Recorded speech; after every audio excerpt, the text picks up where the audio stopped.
Ada. Eee, Pertama-tama marilah kita panjatkan puji dan juga syukur atas nikmat Allah yang sangat luar biasa, yang di mana kita bisa dapat berkumpul di dalam ruangan Zoom pada hari ini. Mudah-mudahan pertemuan kita pada Zoom ini, memberikan manfaat bagi kita semua, baik untuk diri kita sendiri, kemudian keluarga kita, maupun juga orang-orang sekitar kita.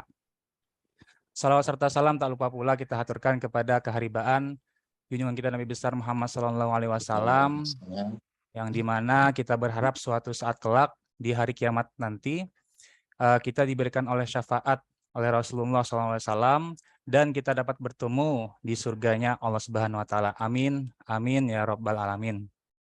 Mohon izin Bapak dan juga Ibu sekalian, perkenalkan nama ulun adalah Muhammad Lutfi Yunus, yang dimana di sini saya akan memandu acara kita pada sore hari ini sampai selesai. Baik, mohon izin ulun akan membacakan sedikit susunan acara kita pada hari ini. Yang pertama adalah pembukaan, yang kedua adalah sambutan, yang ketiga adalah penyampaian materi, yang keempat adalah sesi tanya jawab dan juga diskusi, kemudian yang kelima adalah penutup dan juga kesimpulan. Baik, untuk mengawali acara kita pada hari ini, marilah kita bersama-sama buka acara ini dengan mengucapkan basmalah. Bismillahirrahmanirrahim. Baik, kemudian acara yang kedua adalah sambutan. Sambutan akan disampaikan oleh Ketua Pengda Kalimantan Selatan, Ustadz Winarno, yang dimana di sini diwakilkan oleh Bapak Muhammad Seman, SPD, selaku anggota Pengda bidang organisasi. Kepada Bapak Muhammad Seman, waktu dan juga tempat dipersilahkan. Bismillahirrahmanirrahim. Assalamualaikum warahmatullahi wabarakatuh. Allahumma sholli ala Muhammad wa ala ali sayyidina Muhammad. Puji dan syukur hadirat Allah Subhanahu wa taala, karena karenanya lah kita dapat berhadir di acara upgrading bekam dengan tema Bekam Atasi Masalah Lambung yang diselenggarakan oleh PBI Kalimantan Selatan dengan narasumber Bu Dr. Hajah Fatmawati Nabila. Sebelumnya, perkenalkan, nama saya Muhammad Seman, asal dari Pengda Kalimantan Selatan. Di sini saya akan menyampaikan sambutan perwakilan dari Ketua Pengda Kalimantan Selatan karena beliau berhalangan hadir. Ada sesuatu hal yang harus diselesaikan. Terima kasih sebelumnya kepada Bu Dr. Nabila karena sudah bersedia sebagai narasumber di acara kita hari ini. Dan terima kasih juga saya ucapkan kepada panitia penyelenggara kegiatan upgrading bekam atasi masalah lambung pada sore hari ini. Semoga acara berjalan dengan lancar seperti apa yang kita harapkan. Amin, amin ya rabbal alamin.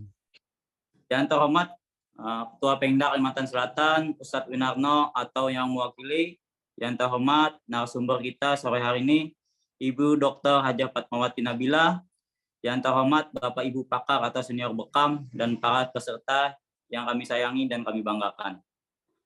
Masalah lambung merupakan masalah yang banyak sekali kita temui di lapangan, di lingkungan masyarakat. Maka dari itu, sebagai terapis bekam, penting sekali menambah pengetahuan dalam hal-hal tersebut, sehingga dapat menentukan titik bekam dan menjelaskan bagaimana mekanisme masalah lambung dapat teratasi dengan bekam. Dengan adanya upgrading ini, semoga dapat bermanfaat dan menambah ilmu untuk kita semua. Demikian sambutan dari saya. Salah kurangnya mohon maaf. Wabillahi taufik wal hidayah. Wassalamualaikum warahmatullahi wabarakatuh. Waalaikumsalam warahmatullahi wabarakatuh. Terima kasih kepada Pak Muhammad Seman yang sudah memberikan sambutannya. Mudah-mudahan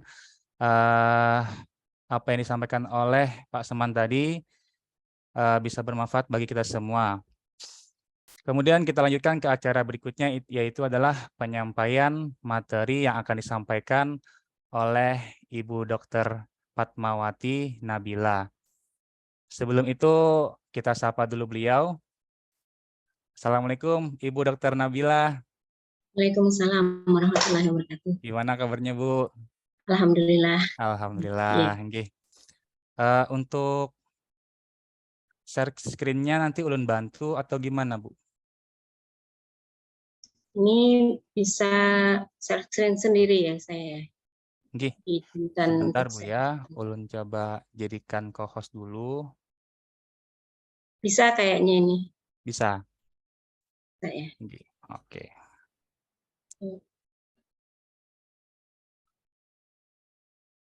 Ada muncul nggak? Belum, Ibu Dokter. Oh.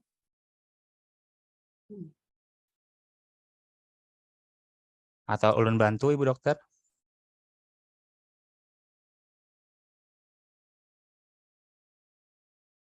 Belum muncul ya? Lagi loading, Ibu Dokter. Hmm.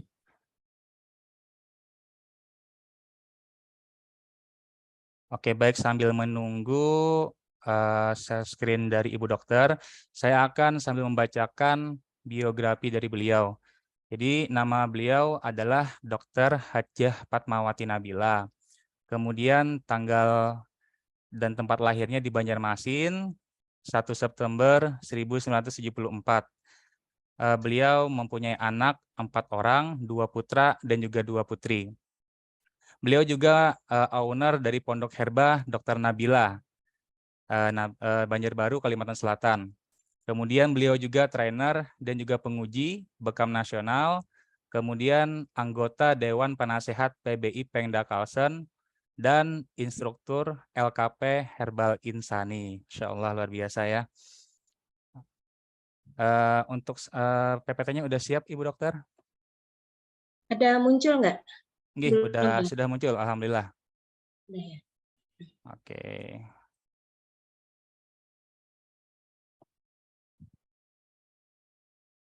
Sepertinya belum bisa ini ya, slideshow ya. Slideshow di samping, di bawah kanan, Bu, yang gambar samping buku di kanan. Nah, itu nggih. Mohon izin.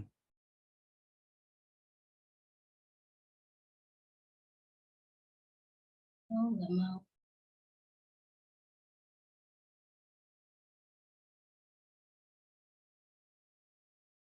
Kayaknya masih loading, Bu Dokter.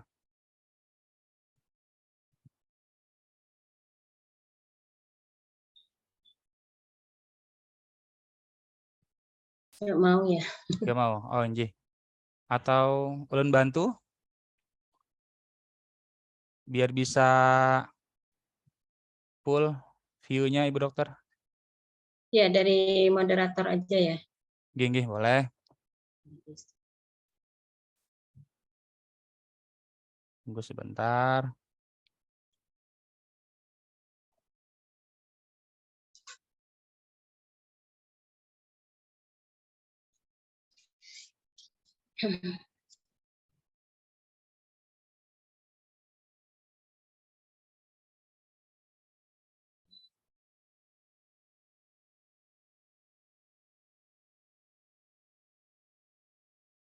Nah, nggih, apakah terlihat, Ibu Dokter?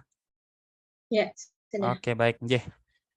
Kepada Ibu Dokter Nabila, waktu dan juga tempat dipersilakan, Ibu. Waktunya 1 jam, Bu ya. Ya, mudah-mudahan bisa lebih cepat ya. Amin. Bismillahirrahmanirrahim. Assalamualaikum warahmatullahi wabarakatuh. Waalaikumsalam warahmatullahi wabarakatuh. Waalaikumsalam warahmatullahi wabarakatuh. Assalamualaikum warahmatullahi wabarakatuh. Alhamdulillahirrahmanirrahim. Assalatu wassalamu ala asrofil anbiya'i wal mursalin wa ala alihi wa sahbihi ajma'in amma ba'du. Rabbi shrah li sadri wa yassir li amri wa hlul 'uqdatam min lisani yafqahu qawli. Amin ya rabbal alamin. Alhamdulillah, puji dan syukur kehadirat Allah Subhanahu wa taala yang telah memberikan nikmat kepada kita, nikmat iman, Islam dan juga kesempatan ya, waktu luang dan kesehatan, sehingga pada sore hari ini kita bisa bersua walaupun melalui layar masing-masing secara virtual dalam rangka membahas dalam rangka acara upgrading bekam PBI, Perkumpulan Bekam Indonesia, pengurus daerah Kalimantan Selatan, yang pada sore hari ini akan membahas tentang bekam atasi masalah lambung. Ya, Sholawat dan salam selalu kita aturkan kepada suri tauladan kita, junjungan kita Rasulullah Muhammad Shallallahu Alaihi Wasallam beserta keluarga, para sahabat beliau ila yaumil qiyamah. Amin ya rabbal alamin. Baik, Bapak Ibu semua yang berlatar belakang kesehatan, mungkin ini sebagian adalah refresh ya tentang masalah lambung atau lambung adalah salah satu organ pencernaan ya, salah satu organ tubuh kita. Bagi Bapak Ibu yang lain ya, ini mudah-mudahan menjadi tambahan ilmu ya dan wawasan bagi Bapak Ibu semua mengenal masalah ini ya, anatomi, kemudian nanti juga fisiologi dan patologi atau gangguan-gangguan yang terjadi pada lambung. Untuk kemudian nanti kita kaitkan dengan pembahasan bekam, gitu ya, bagaimana bekam mengatasi masalah lambung ini. Next. Di situ ada anatomi ya, posisi dari lambung kita gitu ya. Jadi organ tubuh kita ini di sini ya, Bapak Ibu, posisi dari lambung pada rongga perut bagian atas sebelah kiri ya. Dan ini adalah bagian dari organ pencernaan ya. Jadi nanti lambung ini tersambung dengan ke atas dia ke esofagus, kemudian ke bawah dia ke usus halus ya, nanti usus besar dan dan organ-organ pencernaan yang lain ya. Nah, kemudian ini anatomi dari lambung kita ya, Masya Allah, Allah berikan kepada kita ya kesempurnaan di mana untuk organ lambung saja ya di sini berlapis-lapis ya, dan ada ribuan sel yang ada di sini dan semua berfungsi menjalankan fungsinya gitu ya, menjalankan fungsinya dengan baik sehingga kita bisa bisa mendapatkan nutrisi ya, energi gitu, sehingga kita bisa beraktivitas dari makanan yang kita makan gitu ya, kemudian nanti dicerna gitu ya di lambung kita, kemudian di metabolisme dan seterusnya sampai kita itu kuat gitu ya, bisa beraktivitas, bahkan bisa berpikir dan lain sebagainya gitu. Masya Allah, ini harus kita syukuri ya untuk satu organ lambung saja gitu. Ini sudah luar biasa ya, Allah berikan nikmat yang luar biasa kepada kita semua gitu. Next. Nah, kemudian lambung ini sendiri adalah salah satu ya organ sistem pencernaan tadi. Jadi ada organ-organ yang lain sebenarnya gitu ya, yang sebagai rangkaian gitu ya dari sistem pencernaan manusia. Yang salah satunya adalah lambung. Nah, fungsinya itu memecah makanan dan minuman menjadi cairan yang berbentuk pasta agar nutrisi di dalamnya mudah diserap oleh usus halus.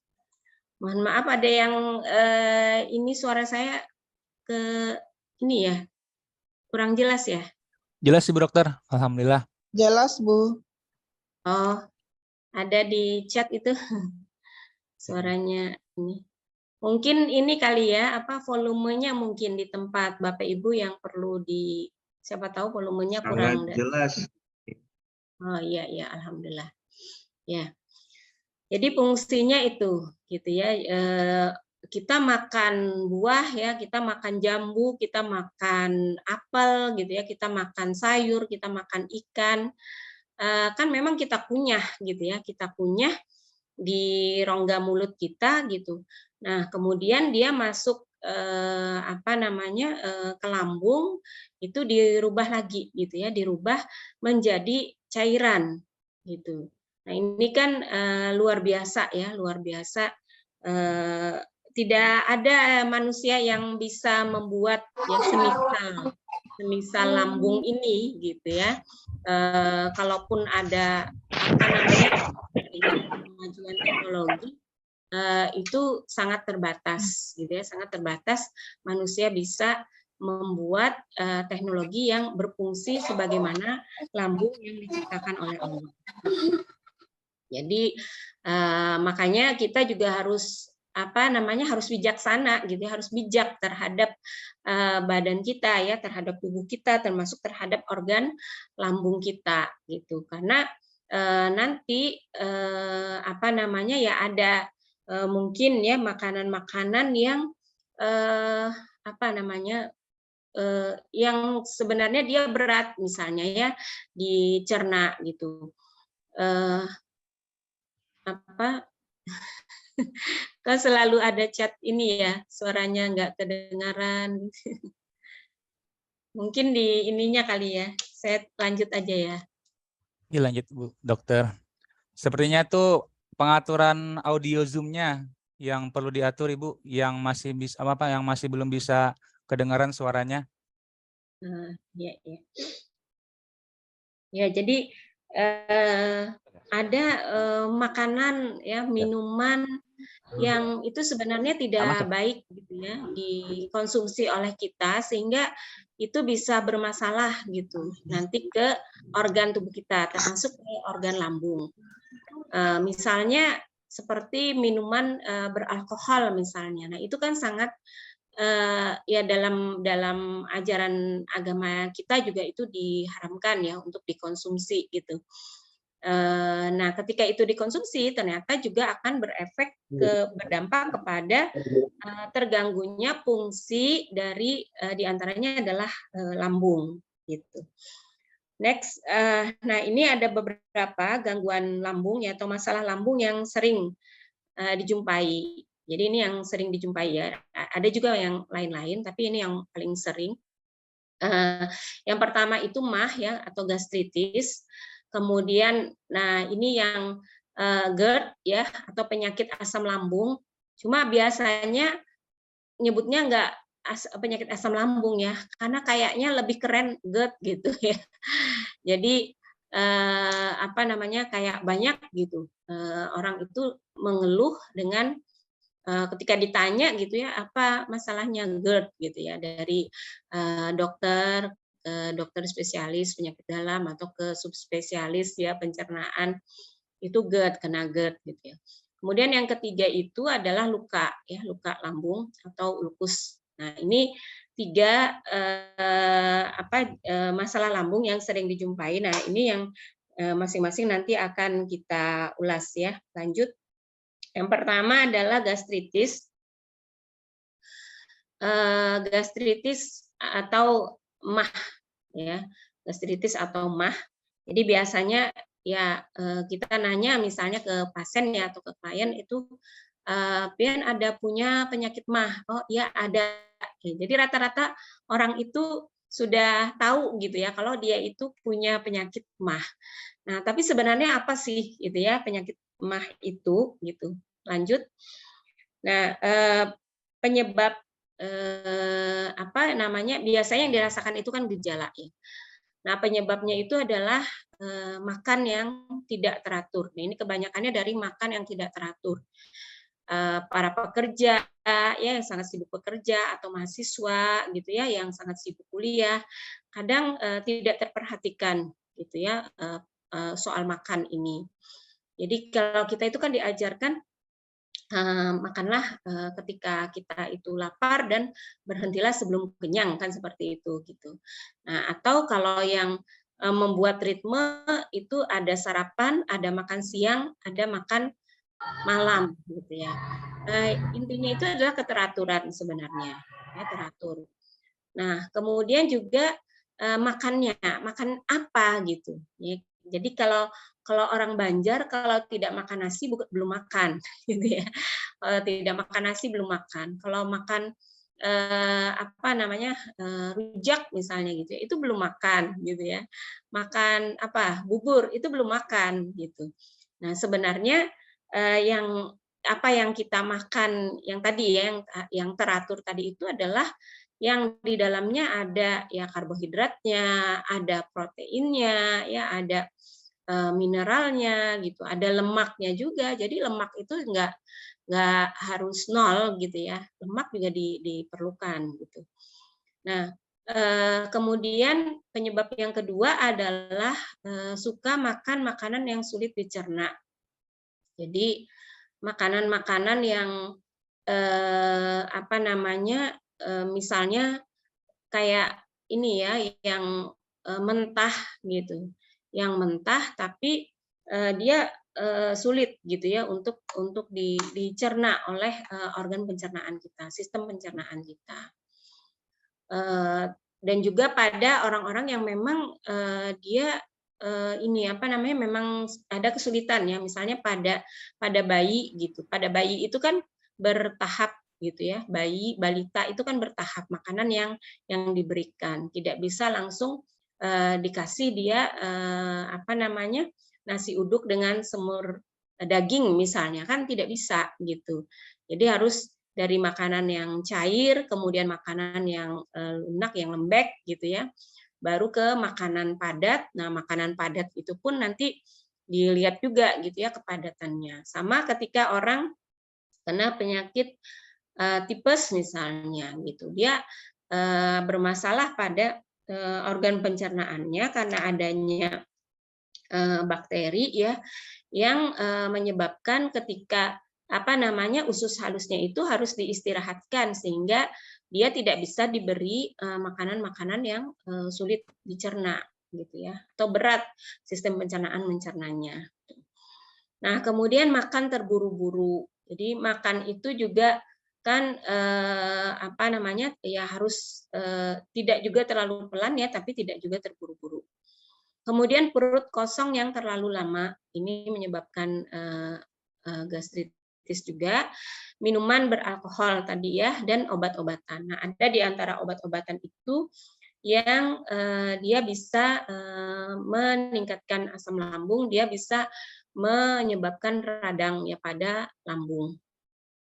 Nah, gejalanya apa? Gejalanya adalah rasa tidak enak ya di perut bagian atas, terutama setelah makan. Jadi setelah makan itu mestinya kan kita rasa enak gitu.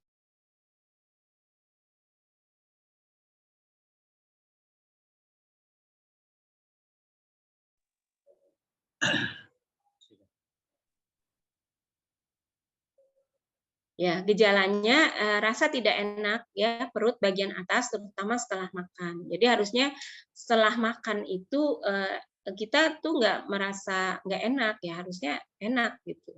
Nah, tapi kalau ada ini, nah ini gejala ada MAH ya.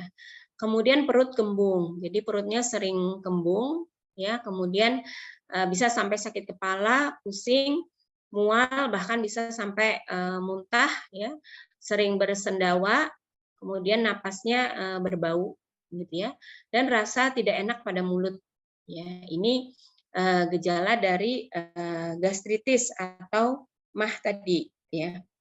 Kemudian lanjut, nah yang selanjutnya itu adalah GERD tadi ya. GERD, apa sih GERD itu gitu?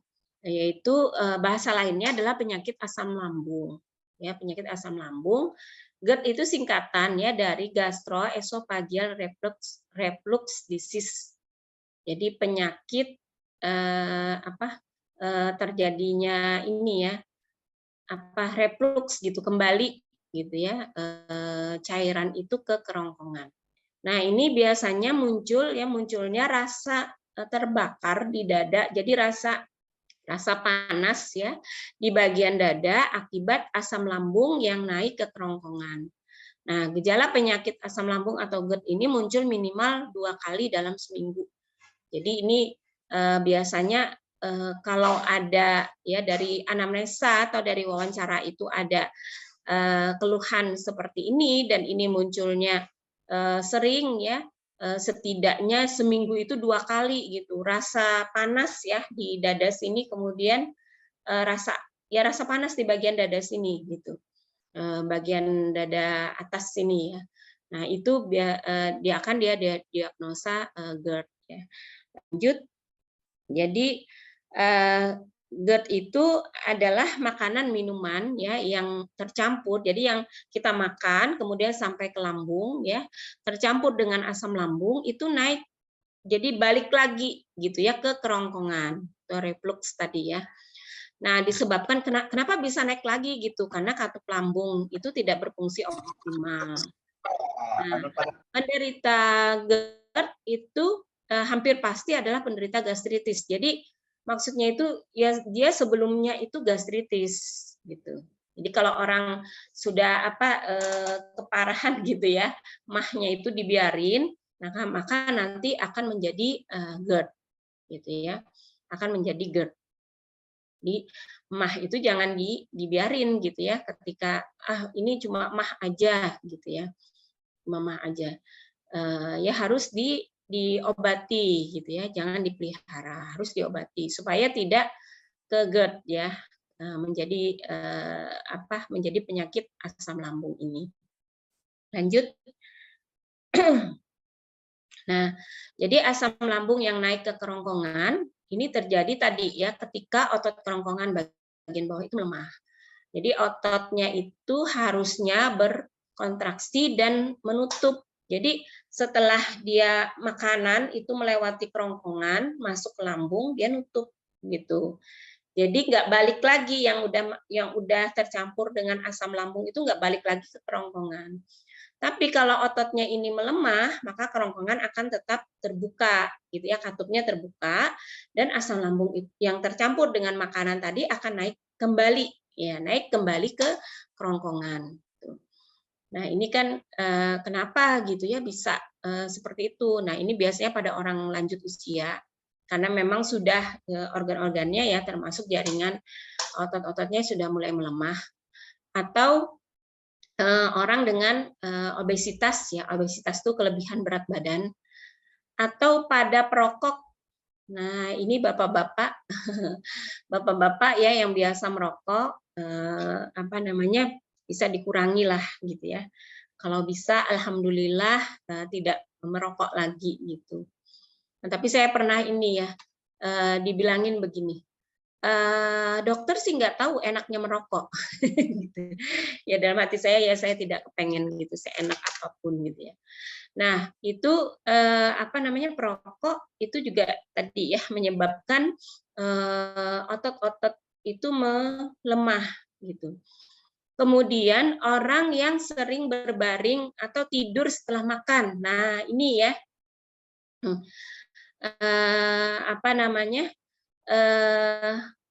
kebiasaan buruk yang harus dihindari. Ya, karena kalau biasa seperti itu ya nanti memang posisi dari kerongkongannya itu kan akan kalau kita berbaring itu rebahan itu kan akan datar seperti ini gitu. Nah, itu kan nanti akan memang membuat katupnya bisa emang terbuka gitu ya. Sehingga dia akan mudah untuk reflux tadi gitu ya, untuk naik kembali ke kerongkongan tadi gitu. Biasanya kapan ini Bapak Ibu? Biasanya bulan puasa habis sahur ya. Jadi bulan puasa habis bersahur masih belum azan subuh, nah, akhirnya tidur dulu gitu ya. Nah, ini nggak bagus ya tidur setelah makan. Berapa lama sih? Setidaknya 2 jam ya. Kita itu boleh tidur gitu setelah makan itu 2 jam. Jadi dia sudah masuk ke lambung, dicerna, kemudian dia masuk ke organ pencernaan selanjutnya gitu, diproses gitu, baru kita ini tidur ya. Jadi 2 jam minimal itu waktu untuk setelah makan itu kita boleh tidur. Dan juga wanita hamil. Nah, kalau ini kondisi alamiah ya. Wanita hamil karena desakan dari rahim ya, janin yang ada di rahim, itu biasanya juga mendesak ke lambungnya gitu ya, lambungnya terdesak ke atas. Nah, ini juga bisa menyebabkan cairan asam lambung yang bercampur dengan makanan minuman di lambung itu kembali ke kerongkongan. Next. Nah, ini gambarnya ya Bapak Ibu. Jadi normalnya itu kan begini gitu. Ini tuh nutup gitu. Ini tuh nutup ya. Tapi ketika ini terbuka ya, ada kelemahan misalnya pada lansia tadi atau pada tadi ya ketika kita itu habis makan atau makannya sambil rebahan gitu sampai tertidur gitu ya. Nah, ini kan masih terbuka sehingga menyebabkan dia naik ya ke atas ini. Naik ke kerongkongan ya, ke esofagus. Lanjut. Ini sama ya gambarnya. Jadi kan masuk ya melalui mulut kita ya, di rongga mulut ya, mulai sini sudah kita kunyah ya. Kemudian dia masuk ke esofagus. Nah, kemudian nanti dia masuk ya sampai di sini ada katup ya, ada sphincter. Nah, ini tertutup. Pas ada makanan mau lewat dia terbuka ya, akhirnya masuk ke sini gitu. Nah, pada GERD ini sphincternya ini enggak nutup ya. Jadi dia masih terbuka. Jadi akhirnya yang udah masuk sini tercampur dengan asam lambung itu balik lagi ke kerongkongan. Tuh. Nah, ini tentang GERD ya Bapak Ibu, yang apa namanya, bukan orang kesehatan, mudah-mudahan bisa menambah ini ya, menambah wawasan, menambah ilmu pengetahuan. Kemudian gejalanya apa dari lanjut ya, gejala dari GERD ini, ya, gejala utamanya tadi adalah rasa, next slide selanjutnya, seperti terbakar di dada ya, heartburn. Jadi kayak panas gitu, panas di dadanya sini. Ya, jadi bukan masalah paru-parunya gitu ya, tapi sebenarnya tadi asam lambung yang naik tadi ya, yang kembali ke kerongkongan ya. Apa namanya? Dan ini bertambah parah setelah makan atau saat berbaring. Jadi pas makan itu rasa ini ya, karena makanan itu masuk, kemudian dia balik lagi gitu. Jadi nggak enak banget gitu ya makannya. Kemudian gejalanya yang lain adalah sering bersendawa, ya mual sampai muntah ya, serta sesak napas. Jadi bisa sampai sesak napas gitu ya. Jadi orang sesak napas itu bisa harus kita identifikasi ya, bisa jadi dari masalah apa namanya paru-parunya memang, tapi bisa juga, dan ini banyak ya sebenarnya, dari masalah lambungnya gitu. Kemudian mulut terasa asam ya, atau terasa pahit ya, kemudian sakit tenggorokan dan bisa sampai sulit tidur ya, karena tadi rasa terbakar ya, rasa panas ya di dada sini gitu. Nah, atau tadi yang nggak enak ya, pokoknya nggak enak gitu. Setelah makan atau ya pada saat makan, nah kemudian itu mengganggu ya sampai sulit tidur. Nah, next, ketika ini dibiarkan ya atau tidak tuntas ya, ini dapat menimbulkan peradangan ya pada saluran kerongkongan atau esofagus tadi. Nah, peradangan ini bisa nanti menyebabkan luka ya, luka hingga jaringan parut di kerongkongan sehingga penderita jadi sulit menelan. Nah, kalau sudah seperti ini ya biasanya adalah operasi ya solusinya. Lanjut. Nah, selanjutnya yang ketiga itu adalah tukak lambung. Nah, tukak atau luka ya, ulcus pepticum itu luka. Jadi pada lambung itu ada luka ya. Ya luka seperti hanya luka biasanya gitu.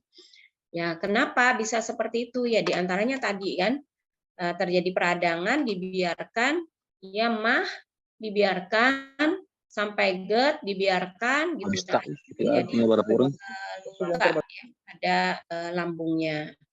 Lanjut. Nah, luka akibat pengikitan pada dinding lambung ya, atau usus halus. Jadi ulcus pepticum ini bisa sampai ke jadi tidak hanya spesifik lambung.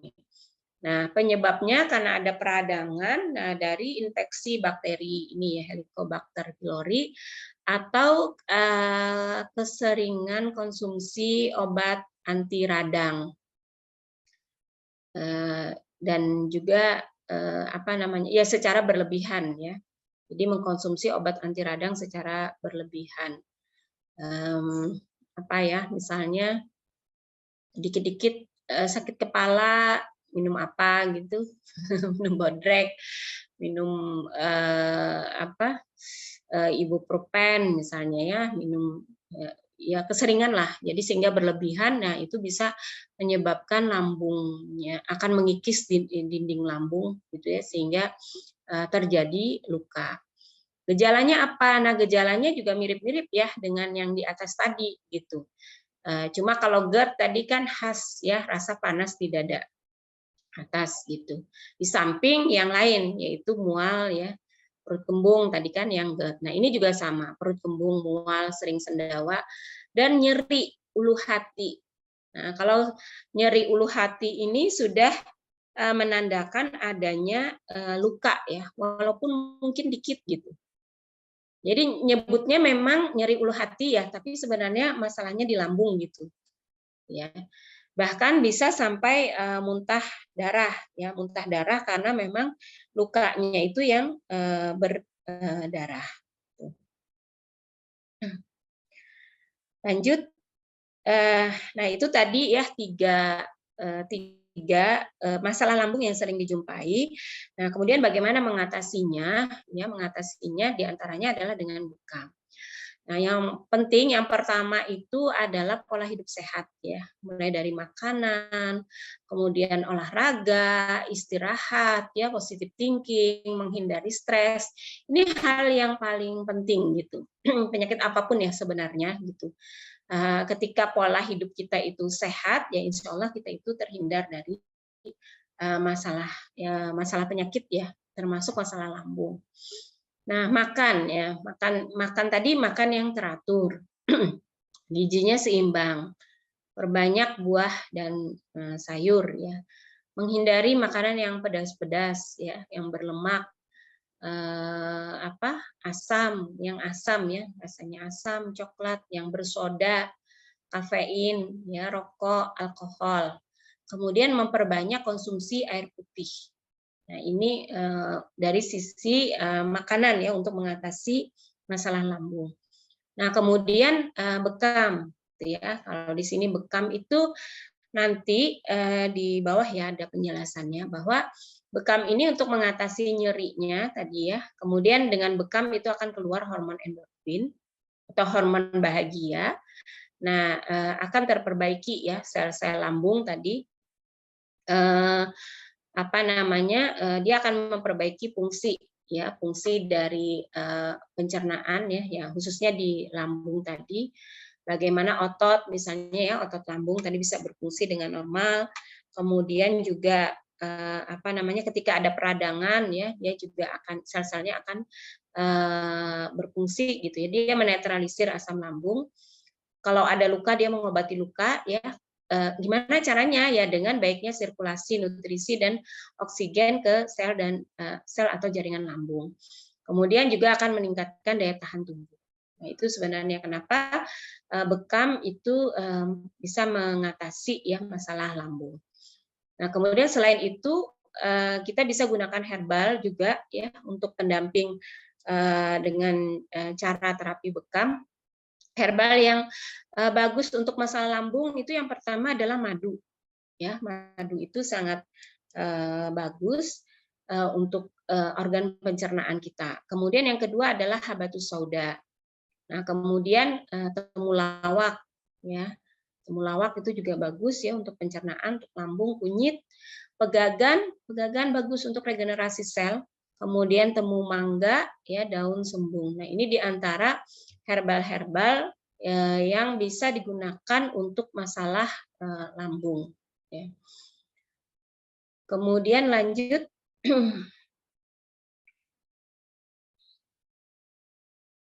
Nah, bagaimana dengan bekam ya, secara spesifik kita bahas. Nah, banyak hadis Nabi yang berbicara tentang bekam ini. Kemudian nanti yang kedua adalah tentang titiknya ya, penentuan titiknya. Kemudian yang harus kita pahami juga adalah prinsip dari bekam itu dan anatomi dan fisiologi bekam khususnya terhadap masalah lambung. Lanjut, ya ini hadis ya, hadis Nabi bahwa inna afdhala ma tadawaitum bihi al-hijamah. Jadi kata Nabi SAW, pengobatan yang paling afdol ya, yang afdol itu bagi kalian itu adalah bekam. Ya, hadis riwayat Bukhari Muslim. Kemudian lanjut hadis yang lain ya, pada saat Nabi diisrokan, Nabi bersabda, aku tidak berjalan di hadapan sekelompok malaikat pada malam ketika aku diisrokan, kecuali mereka berkata, wahai Muhammad, perintahkanlah umatmu untuk berbekam. Mur ummataka bil hijamah. Ya. Di redaksi yang lain, alaika ya Muhammad bil hijamah. Itu ya, hadis dari Abu Daud. Kemudian di hadis yang selanjutnya, Rasul SAW bersabda, ini dari Ibnu Abbas ya, sebaik-baik pengobatan ialah dengan berbekam, kemudian ia dapat membuang darah kotor, ya darah ya di situ dam ya darah, kemudian dia dapat mencerahkan mata dan dapat meringankan tubuh.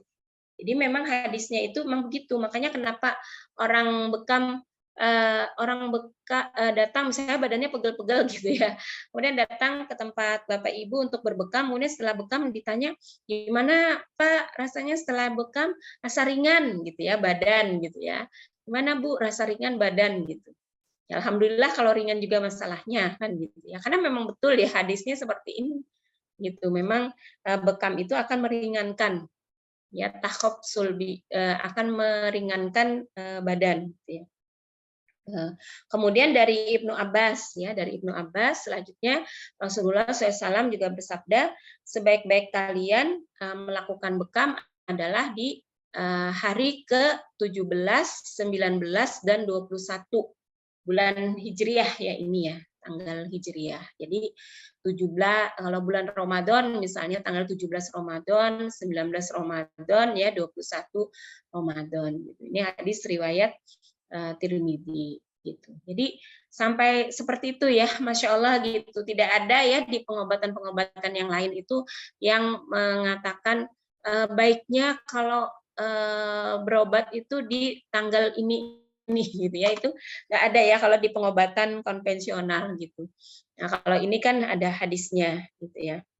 Kemudian lanjut, nah bekam itu sendiri ya ini untuk refresh saja ya bagi yang sudah biasa membekam gitu, merefresh lagi bahwa bekam itu adalah metode pengobatan sunnah ya, dengan cara mengeluarkan darah dari permukaan kulit ya melalui apa, dikop, kemudian dilukai permukaan ringan, kemudian dihisap ya, dikop lagi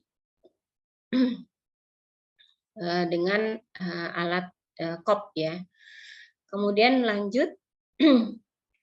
Nah, titik ya yang kedua. Jadi yang pertama tadi kan tentang bekamnya sendiri, ini hadisnya sangat banyak sebenarnya ya, ada ratusan hadis tentang bekam, bahkan ada satu buku yang khusus membahas hadis-hadis tentang bekam. Ya, nanti Bapak Ibu harus punya gitu ya bukunya itu agar menambah keyakinan kita dengan pengobatan ini. Nah, kemudian menentukan titik. Ya, titik ini dalam buku PBI ya, ini ada yang namanya titik nabawi, artinya titik itu disebutkan dalam hadis. Ada yang namanya titik yang direkomendasikan ulama atau dokter muslim ya. Misalnya apa? Misalnya yang di sini ya, di bahu, katifain, itu bukan titik nabawi, tapi itu titik yang direkomendasikan ulama. Kemudian ada titik berdasarkan kajian anatomi, fisiologi. Jadi misalnya posisi lambung itu di mana? Tadi di perut, kiri, atas gitu ya. Nah, maka kemudian diambillah gitu titik di situ gitu di area perut tersebut, di area depan gitu ya. Nah, itu berdasarkan kajian, contoh berdasarkan kajian anatomi fisiologi. Kemudian lanjut, nah ini yang titik nabawi yang kita gunakan lanjut ya berdasarkan SOP Perkumpulan Bekam Indonesia.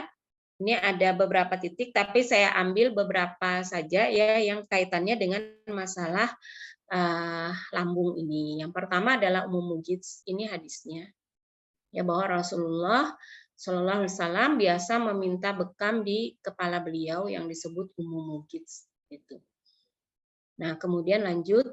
Nah, ini umum mujits ini untuk meningkatkan konsentrasi, menguatkan ingatan, hafalan, ya, gangguan intelijensi, anak-anak berkebutuhan khusus, demensia, gangguan degeneratif, stroke, pusing, migrain. Nah, ini tadi kan yang diantara gejala dari masalah lambung kan, dia pusing gitu ya, dia migrain mungkin ya, dia sakit kepala gitu.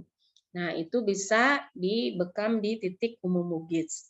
Kemudian yang kedua adalah di akhdain. Akhdain ini juga titik nabawi ya, karena berdasarkan hadis Nabi bahwa Nabi pernah meminta bekam di akhdain dan kahil, ya, di akhdain dan kahil. Nah, akhdain ini lanjut ya, posisinya itu di leher ya, di leher bagian belakang, di urat leher bagian belakang di bawah telinga. Kemudian lanjut. Nah, dia manfaatnya adalah seluruh keluhan ya pada kepala, pada wajah, telinga, ya, kemudian tenggorokan. Tadi kan ada yang sampai sakit ya, nyeri tenggorokannya gitu. Apa namanya, sampai sakit ya daerah ini apa, daerah leher ya. Nah, di bagian dalam gitu. Nah, itu dibekam di akhdain ini gitu ya. Kemudian radang tenggorokan juga gitu ya. Radang area tenggorokan, area kerongkongannya juga bisa ya dibekam di akhdain tadi. Jadi bukan di depan tapi di bagian belakang ya. Lanjut. Kemudian titik selanjutnya adalah kahil ya. Kahil ini Nabi tadi juga ya hadisnya sama.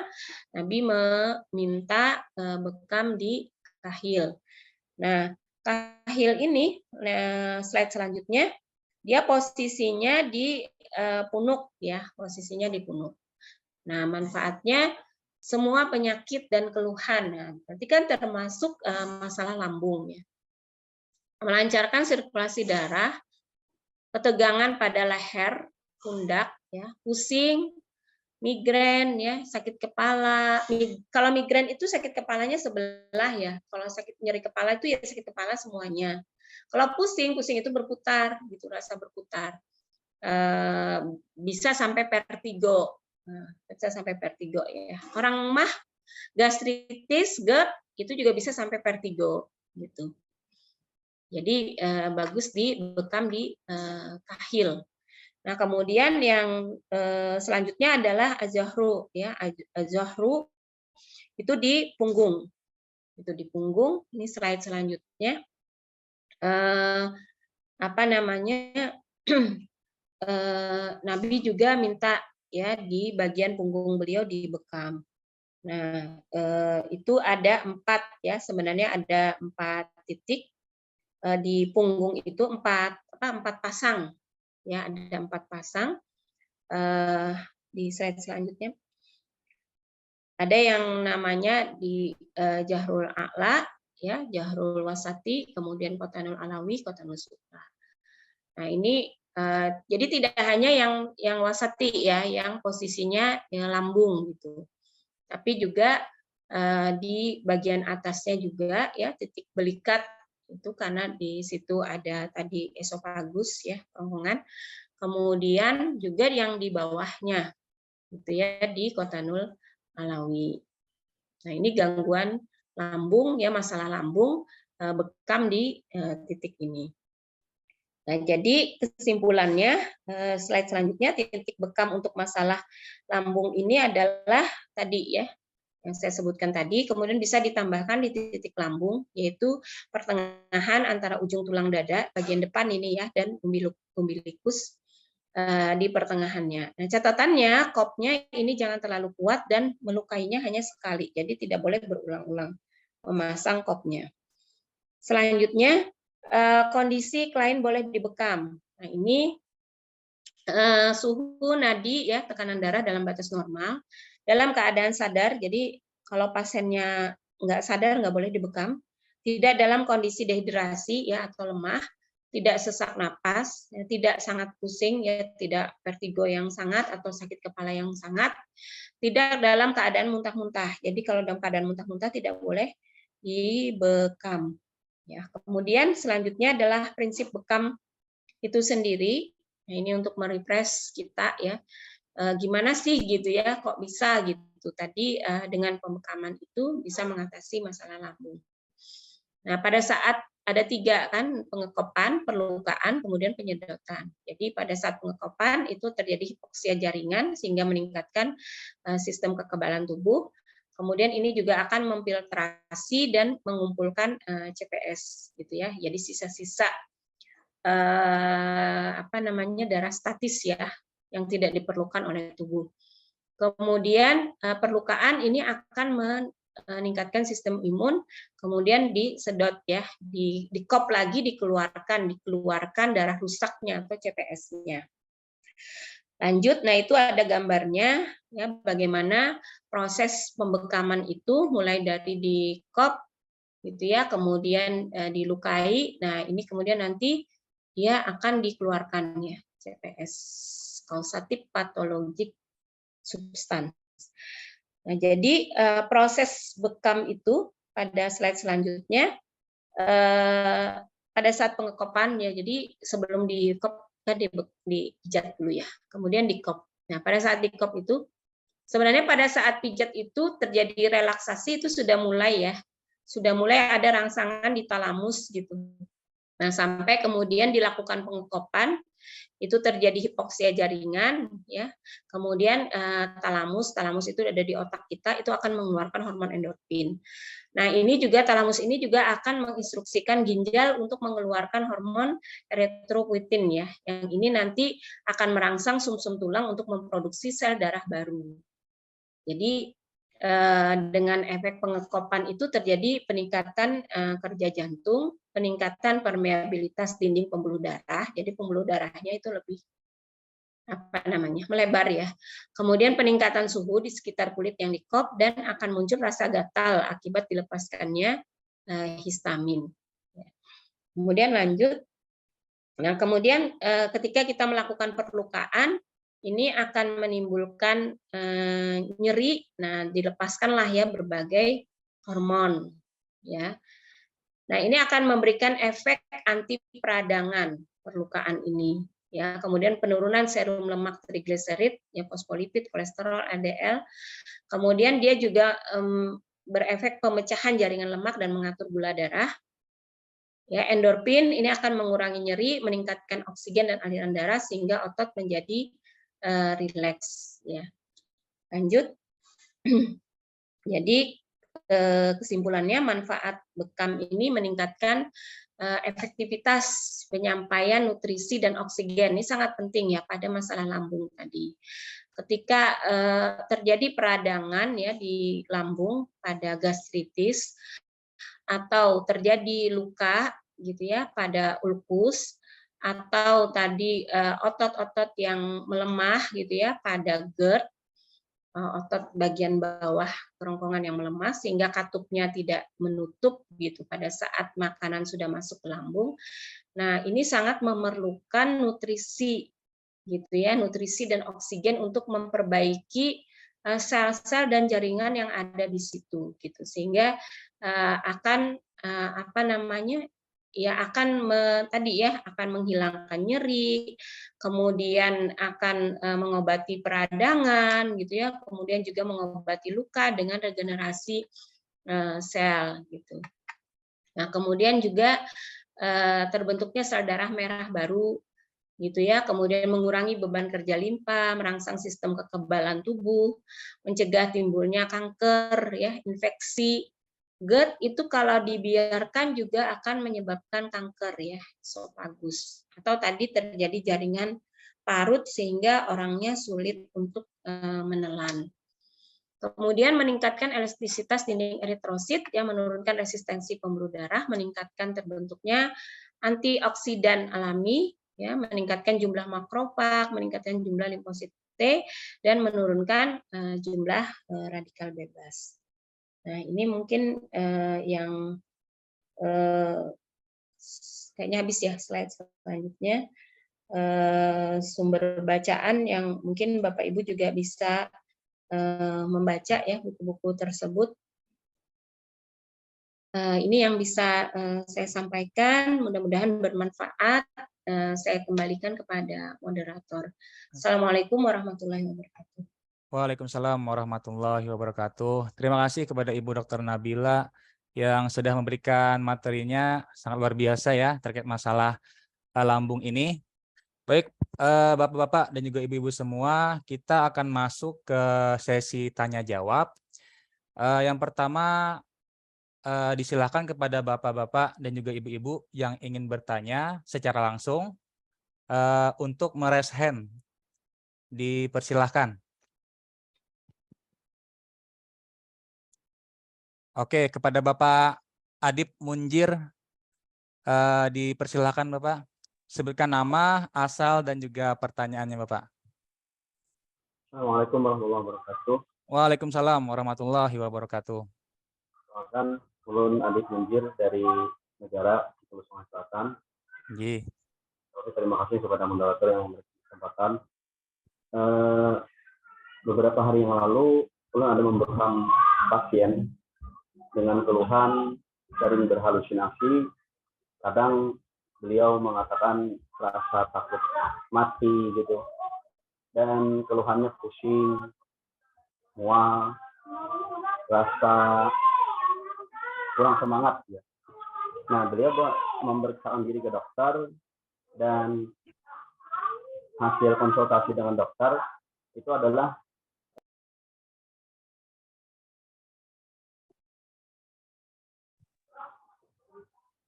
beliau rasakan gitu, beliau alami. Nah, adakah yang kasus yang seperti itu yang benar-benar karena mah itu dokter, karena sampai ada halusinasi, rasa takut yang berlebih gitu dok? Memang itu karena mah atau ada hal-hal yang lain yang mengiringinya gitu? Sekian itu pertanyaan untuk. Terima kasih. Terima kasih kepada Bapak Adib Munjir. Silakan kepada Ibu Dr. Nabila untuk menjawab.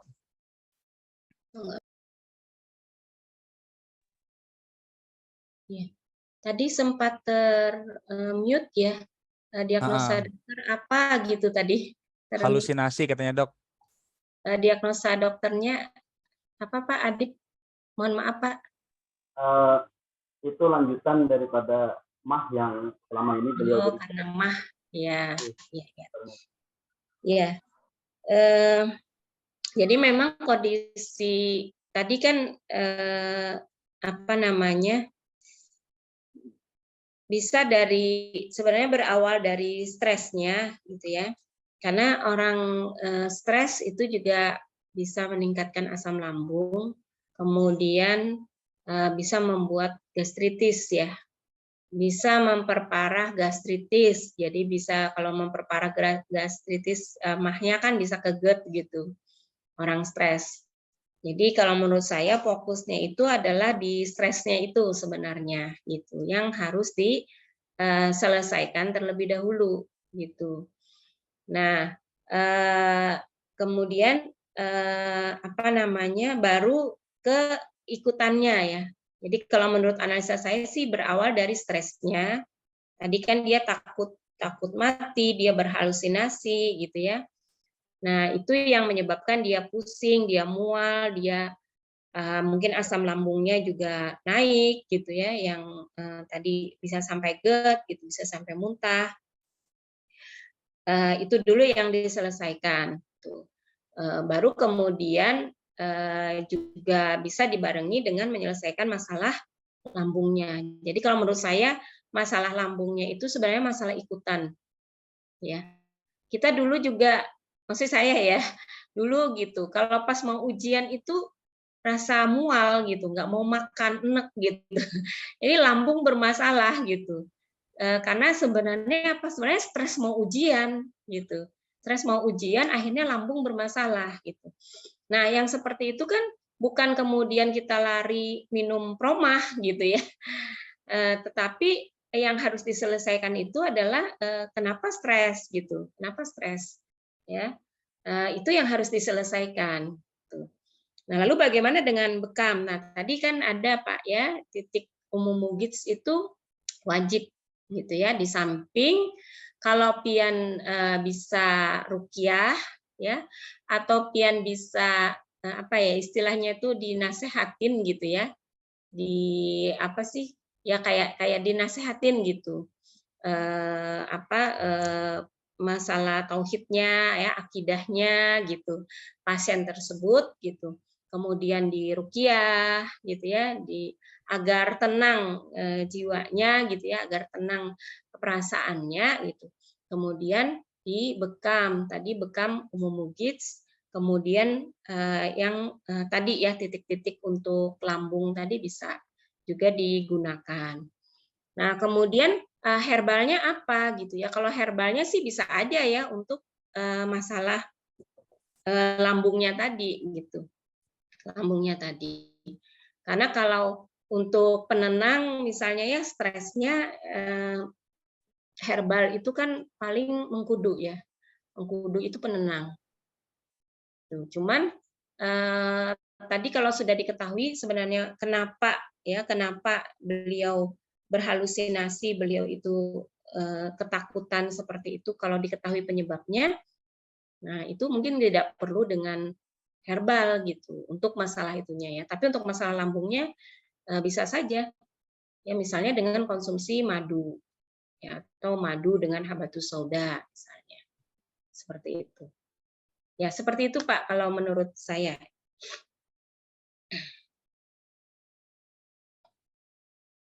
Baik, kepada Bapak Adib, apakah ada tambahan atau ada yang kurang jelas? Oke, baik Pak Adib. Kita lanjutkan ke pertanyaan berikutnya. Dipersilakan kepada Bapak-Bapak dan juga Ibu-Ibu yang ingin bertanya, raise hand-nya. Oke. Apakah belum ada yang ingin bertanya secara langsung? Oke, baik. Sambil kita menunggu ada yang raise hand, kita bacakan nih beberapa pertanyaan yang ada di kolom chat, Ibu Dokter. Ya. Oh, ini ada Mas Halil. Silakan kepada Mas Halil. Halo. Ya, Mas Halil. Di mute masih. Halo. Nah, Ya, ya. udah kedengaran Mas Halil, silakan. Gini Bu, kalau ada gangguan lambung enggak tadi ya Bu, misalkan dibekam di bagian depannya itu bisa nggak Bu? Di mana aja titiknya Kak gitu?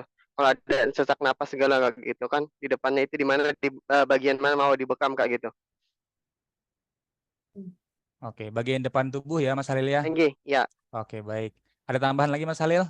Nggak ada Kak, gitu aja Pak. Oke, baik. Silakan Ibu Dokter Nabila untuk menjawab. Iya. Jadi yang utama itu memang kita gunakan yang titik nabawi dulu ya. Karena itu ada hadisnya. Kalau ada hadisnya itu kan kita ngikutin Rasul ya. Jadi bagian dari mengikuti sunnah gitu, ittiba Rasul gitu. Ya, Ibu terus. Nah, keyakinan kita itu harus kuat gitu di situ. Ya, jadi jangan dibalik begini. Maksudnya tadi kan memang ada saya sampaikan kalau berdasarkan anatomi bisa saja dibekam di bagian tubuh bagian depan gitu. Tapi jangan kemudian dibalik, wah ini nggak sembuh-sembuh, mahnya nggak dibekam sih di perut. Nah, jangan dibalik seperti itu gitu. Nah, justru titik nabawi itu ada hadisnya, ya itu kuat gitu, lebih kuat kita meyakini dibekam di kahil, kemudian di akhdain, kemudian di ajahru itu akan berpengaruh ke tadi ya masalah lambungnya tadi, GERD misalnya tadi. Ya termasuk misalnya dia ada sesak napas misalnya, ya atau rasa panas tadi ya di bagian dada tadi. Jadi jangan ditinggal yang titik nabawinya. Nah, kalau sudah, biaya prioritas itu titik nabawi dulu, baru kemudian titik tambahan tadi di bagian depan. Nah, catatannya di bagian depan itu tadi yang harus diingat ya. Kulit di bagian punggung dengan kulit badan kita di bagian depan itu beda ketebalannya. Kalau di bagian punggung itu lebih tebal. Ya, kemudian kalau di bagian depan itu lebih tipis. Kemudian dia di bagian belakang itu juga dilindungi oleh tulang ya. Jadi ada tulang-tulang yang melindungi. Nah, kalau di bagian depan gitu ya, bagian depan perut misalnya, itu kan tidak ada tulang yang melindungi. Gitu. Itu harus kita pahami sehingga ketika kita melakukan pembekaman di area depan ini ya, dada misalnya sama perut tadi, itu mengkopnya itu jangan terlalu kuat, jangan terlalu lama. Tuh. Jadi kalau misalnya standar kop itu 3-5 menit. 3 menit saja kulit perempuan itu warnanya ya bagian belakang saja, punggung saja itu sudah membiru gitu. Beda sama kulit laki-laki gitu ya, itu lebih tebal, atau beda lagi sama orang pekerja keras ya. Kulitnya juga lebih tebal gitu. Nah, jadi patokannya berarti bukan 3-5 menitnya gitu ya untuk bagian depan itu ya, karena dia tipis, kemudian tidak ada pelindungnya gitu. Jadi harus benar-benar diperhatikan, mengkopnya jangan terlalu kuat gitu ya. Oh, ini belum sampai sakit ya, jangan targetnya itu sakit gitu. Jangan targetnya sakit. Karena ada juga yang begini, kalau nggak sakit berarti belum kena penyakitnya gitu. Ada yang begitu gitu ya, itu sebenarnya nggak benar ya seperti itu. Jadi dikop secukupnya saja, kemudian jangan terlalu lama. Kemudian setelah itu kan dilukai ya, melukainya itu juga sekali saja, jadi tidak berkali-kali gitu. Jadi melukainya misalnya berapa, pakai jarum misalnya 60 gitu ya, 60 60 tusukan. Nah, sudah sekali itu, kemudian dikop lagi kan dikeluarkan darahnya ya. Nah, kemudian sudah gitu, jangan diulangi lagi. Nah, itu untuk area depan. Kalau area punggung itu bisa sampai 3 kali. Ya, bisa sampai 3 kali. Nah, lalu di mana titiknya gitu ya? Kalau tadi saya sampaikan di slide tadi ada antara tulang dada, ujung tulang dada, ujung bawah tulang dada. Tulang dada kita itu ada di dada sini ya, di tengah. Di tengah itu ada yang namanya sternum ya, tulang dada. Nah, di ujung bawah tarik garis maya ya, garis itu? Seperti garis gitu, bukan kita tulisi perut orang ya, bukan. Jadi antara ujung bawah tulang dada sampai ke umbilikus tahu ya? Pusat jar orang Banjar. Iya. Nah, ambil bagian tengahnya. Nah, itu yang namanya titik lambung. Gitu. Dengan catatan yang tadi. Kemudian kalau dia ada sesaknya juga berarti ditambahkan di bahu ya, katifain di belakang. Di mana di bahu di belakang itu di area yang lunak. Ya, bahu. Bahu itu kan ya sepanjangan ini ya, selebaran ini kan bahu. Di mananya gitu? Di tengah-tengahnya, tengah bahu, kemudian di bagian yang lunak. Nah, jadi diraba dulu gitu, mana kan sebelum bekam kan kita pijat, kita tahu oh ini di area lunak gitu, ini yang keras. Di bagian yang lunaknya itu dikatifain. Kemudian kalau mau ditambahkan lagi juga di area depan, di bawah tulang selangka, tulang klavikula ya, di tengah-tengahnya. Jadi di tengah, di bawah, tengah tulang Klavikula, selangka.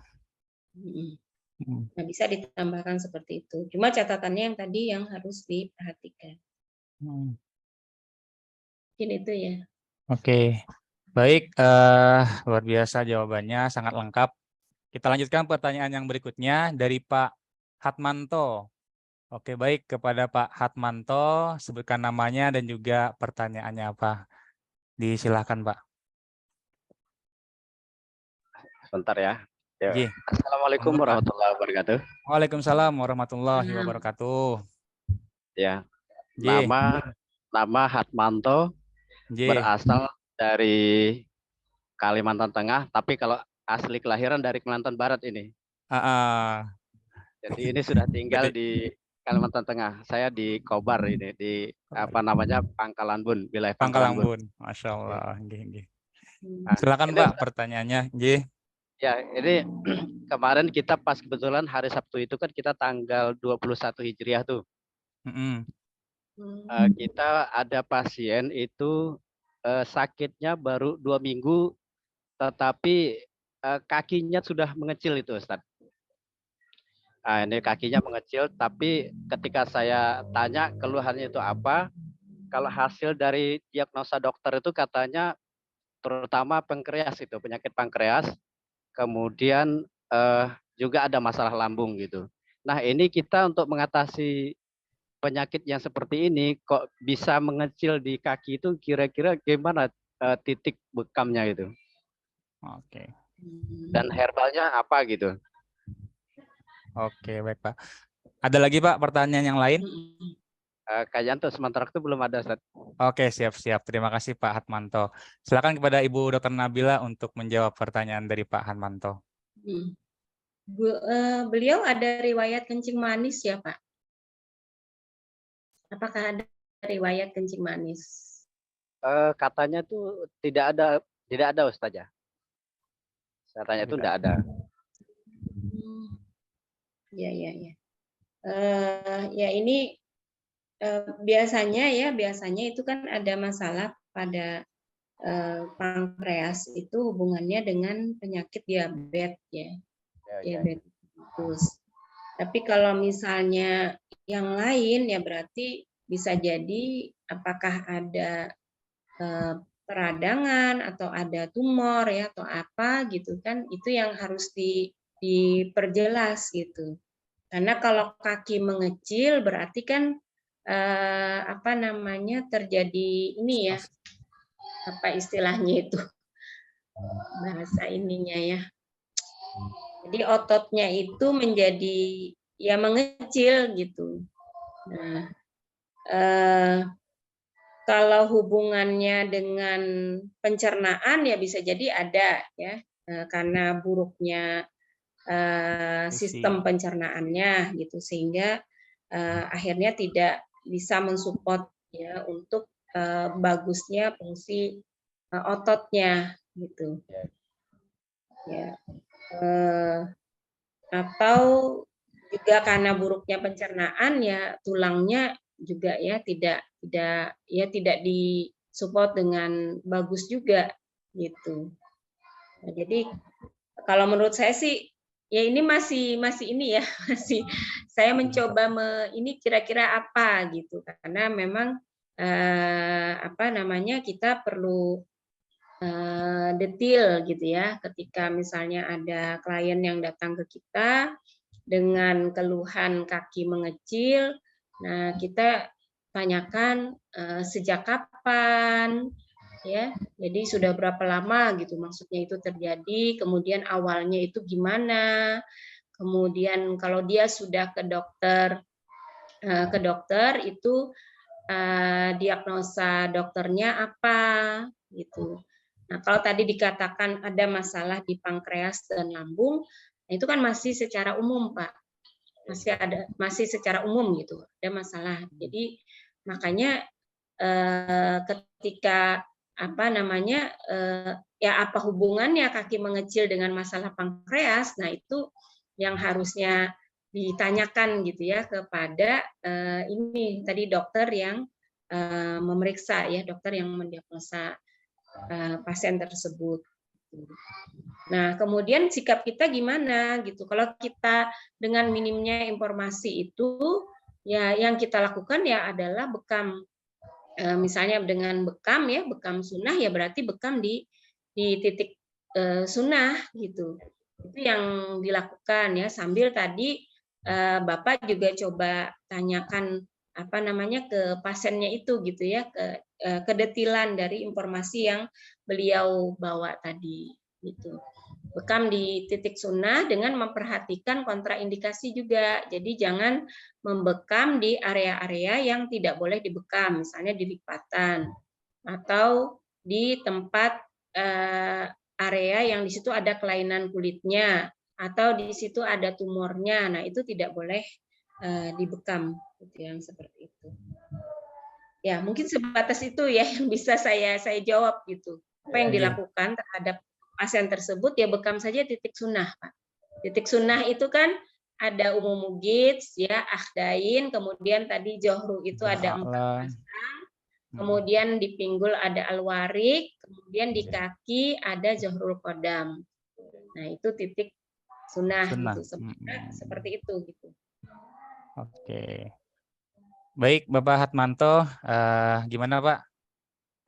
Apakah ada yang tambahkan? Iya, ada ini. Anggi, silakan. Kemarin itu kan teman saya tanya awalnya itu ada pembengkakan enggak di kaki saya sebelum mengecil tuh. Kata beliau, ya bengkak dulu, setelah itu baru mengecil. Gitu. Memang agak berat gitu awal-awalnya tuh ketika beliau belum jatuh sakit itu agak berat jalannya katanya di waktu itu sebelum beliau melakukan pemeriksaan ke dokter gitu ya. Nah, saya kemarin itu kemungkinan dugaan saya gitu mungkin bisa jadi saraf kecepit, saya bilang gitu, mungkin bisa jadi.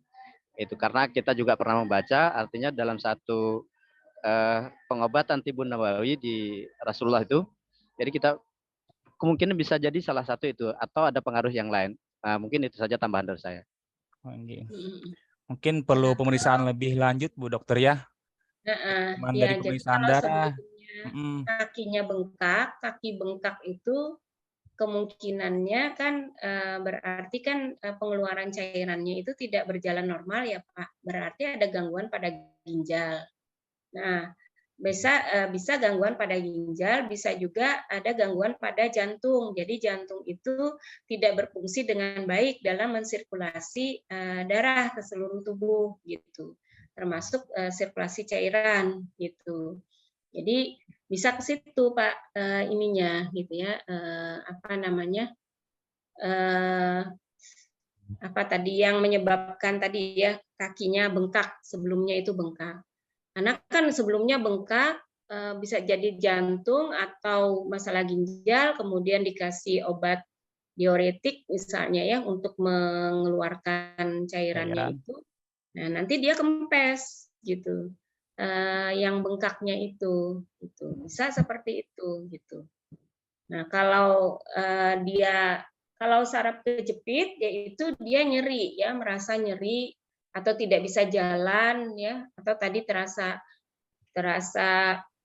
ya sakit sih biasanya ya, atau tidak bisa menggerakkan kakinya gitu, tidak bisa ditekuk, tidak bisa bersila atau tidak bisa jalan gitu ya. Jadi kalau saraf kejepit biasanya seperti itu keluhannya gitu ya. Menjalar Dok ya. Menjalar Kenapa? dari pinggul biasanya sampai ke kaki untuk nyerinya itu. Nah, jadi memang itu perlu ini pendetilan gitu. Nah, yang tadi saya ini kan yang harus kita pastikan itu kalau memang tidak ada kencing manis ya, tidak ada gula darah yang tinggi, tidak ada diabetes, itu aman saja untuk dibekam di area pinggul ya, alwarik dan jahrul kodam. Tapi kalau misalnya ada riwayat gula tinggi, maka sebaiknya jangan dibekam ya di area dari pinggang ke kaki ya, ke bawah ke kaki itu. Atau kalau dia masih ada bengkak kakinya, maka itu juga tidak boleh dibekam di area yang bengkak tersebut. Tuh. Oke. Baik Pak Hatmanto, cukup ya? Cukup. Anggi, kita lanjutkan ke pertanyaan yang berikutnya. Mungkin ulun bacakan dari kolom chat ya Ibu Dokter. Ini ada pertanyaan dari Ine dari Depok. Pertanyaannya adalah, bolehkah mengkonsumsi kunyit putih harian untuk mengatasi asam lambung? Diminum tiap malam. Bagaimana kalau pagi saya minum daun kelor untuk kolesterol? Silakan Ibu Dr. Nabila. Ya. Kalau untuk lambung itu kunyit biasa saja ya, Kunyit biasa. kunyit putih itu untuk dia untuk mencegah sebenarnya, mencegah kayak tumor, kanker ya, atau untuk pengobatan tumor, kanker gitu. Kalau kunyit putih gitu. Tapi kalau untuk masalah lambungnya ini apa namanya, kunyit ya. Kunyit, temulawak, temu mangga gitu. Nah, kunyit putih dikonsumsi terus-menerus, dia herbal tunggal ya. Herbal tunggal itu amannya dikonsumsi 3 bulan saja gitu.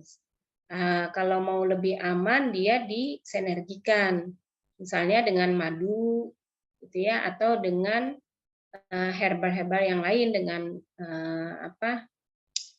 dengan madu atau dengan zaitun gitu, dengan habatus sauda gitu. Jadi tidak herbal tunggal. Ya, herbal tunggal itu setelah 3 bulan dia bisa memberi efek toksik, ya, efek racun. Kemudian atau tadi mau dibarengkan dengan daun kelor ya. Daun kelor itu bagus ya, dia nutrisi yang sangat bagus. Itu juga bagus untuk lambung. Justru yang daun kelor ya bagus untuk lambung. Ya. Nah, memang bisa juga ya untuk kolesterol gitu.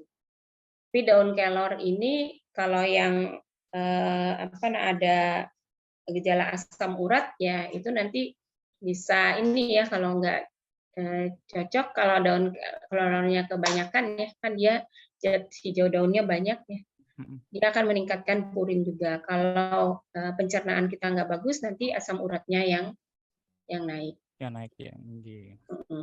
Jadi seperti itu untuk herbal ya. Herbalnya ini. Kita lanjut ya dokter untuk pertanyaan yang di kolom chat. Ini dari Aulia, Nizla Aulia. Pertanyaannya, ketika GERD kambuh tengah malam dan dada terasa terbakar dan juga sesak napas, apa pertolongan pertama yang harus dilakukan? Oke, terkait masalah pertolongan pertama, dok. Ya. Dok. Ya, kalau pertolongan pertama itu yang harus dilakukan ya. Yang pertama itu tenang. Jadi bagaimana membuat suasana jiwa kita itu tenang ya. Apapun sebenarnya ya kondisinya, mau tadi kondisi GERD yang rasa ya tiba-tiba misalnya malam hari gitu ya, atau pas pas sesak napas misalnya, atau tadi rasa terbakar ya, rasa panas di dada. Yang pertama itu adalah kita tidak boleh panik, kita harus menenangkan pikiran, suasana hati kita itu harus tenang. Diupayakan seperti itu, gitu ya. Upayakan seperti itu. Kemudian kalau memang ada teman ya yang bisa membantu untuk membekam, tapi tidak dalam kondisi sesak napas ya. Kalau sesak napas itu harus ditenangkan dulu, baru boleh dibekam.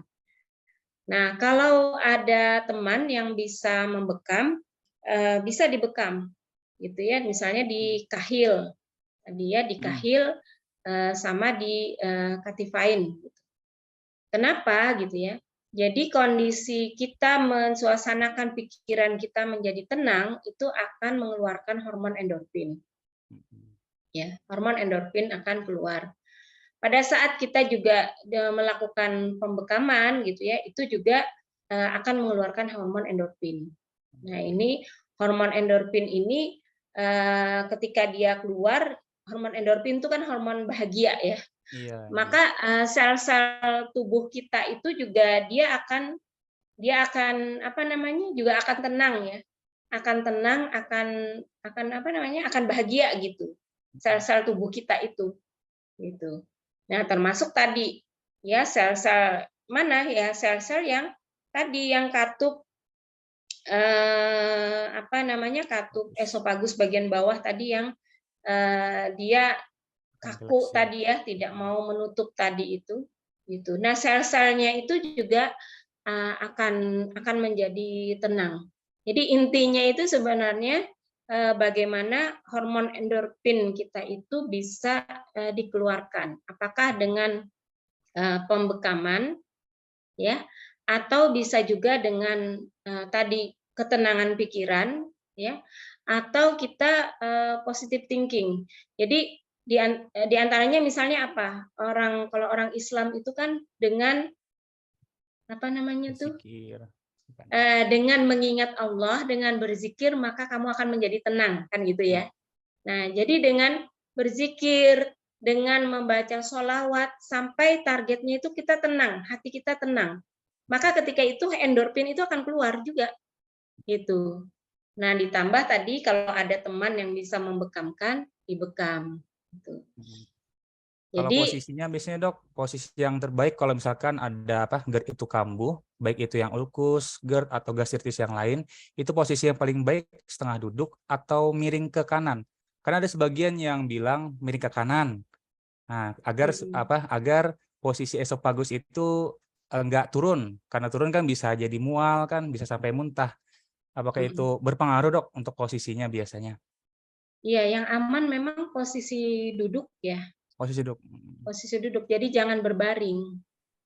Jangan berbaring. Ya duduknya bisa sih misalnya nyandar gitu ya, atau ya menyandar ke belakang ataupun dia ke depan, mana yang lebih enak gitu. Ya. Jangan berbaring memang. Jangan berbaring. Oke, Bu Dokter. Kita lanjut di pertanyaan yang berikutnya. Dari Bapak Indra dari Bengkulu nih. Pertanyaannya dok, adakah titik-titik meridian untuk bekam dalam permasalahan asam lambung? Itu yang pertama. Yang kedua, di saat pusing, di bagian kepala belakang berdenyut-denyut, bisakah langsung dibekam? Nah, gimana dokter? Silahkan dijawab Ibu Dokter. Titik meridian ya. Titik meridian, iya. Masya Allah. Ya, jadi Belajar akupuntur nih, akupuntur sama akupressor ini. Mungkin yang titik lambung tadi itu sebenarnya kan CP12 ya. Sudah termasuk titik meridian dok ya? Yang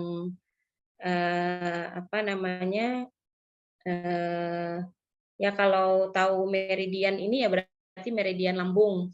Itu bisa digunakan ya, asalkan jangan di lipatan ya, di area lipatan atau di area persendian gitu. Karena kalau di titik-titik meridian itu kan dengan pijat misalnya akupressor atau akupunktur, kadang di situ tidak masalah di akupunktur, tapi kalau dibekam itu kontraindikasi. Kontraindikasi. Kalau pakai meridian lambung. Nah, kemudian tadi kalau pusing atau sakit kepala, di kepala itu, titik di kepala itu sebenarnya dimanapun di kepala ya, itu bisa digunakan. Itu hanya saja kalau kalau dia maksudnya itu kalau misalnya di sebelah kanan misalnya migrain gitu, maka yang sebelah kirinya juga dipasang kopnya ya. Harus bekam juga dok ya. Nah, jadi tidak miring gitu loh, tidak misalnya salah satu sisi saja, tidak seperti itu. Sama misalnya kayak kita bekam akdain misalnya, itu kan 2 gitu ya, sepasang. Katifain misalnya, nah itu kan 2 juga ya, sepasang. Kemudian Zohru ya, alwarik, nah itu kan juga 2 sepasang. Walaupun yang sakit itu sebelah kanan gitu, tapi bukan hanya yang di kanan itu saja yang dibekam, tapi yang di kirinya juga dibekam. Ya. Oke. Berarti untuk yang titik kepala ini dok, apakah ada batasan dok untuk dibekam? Misalnya 4 misalkan, atau cuma 3 titik di kepala, atau boleh beberapa titik? Di kepala itu tidak boleh dari 3. Ya, batasnya hanya 3.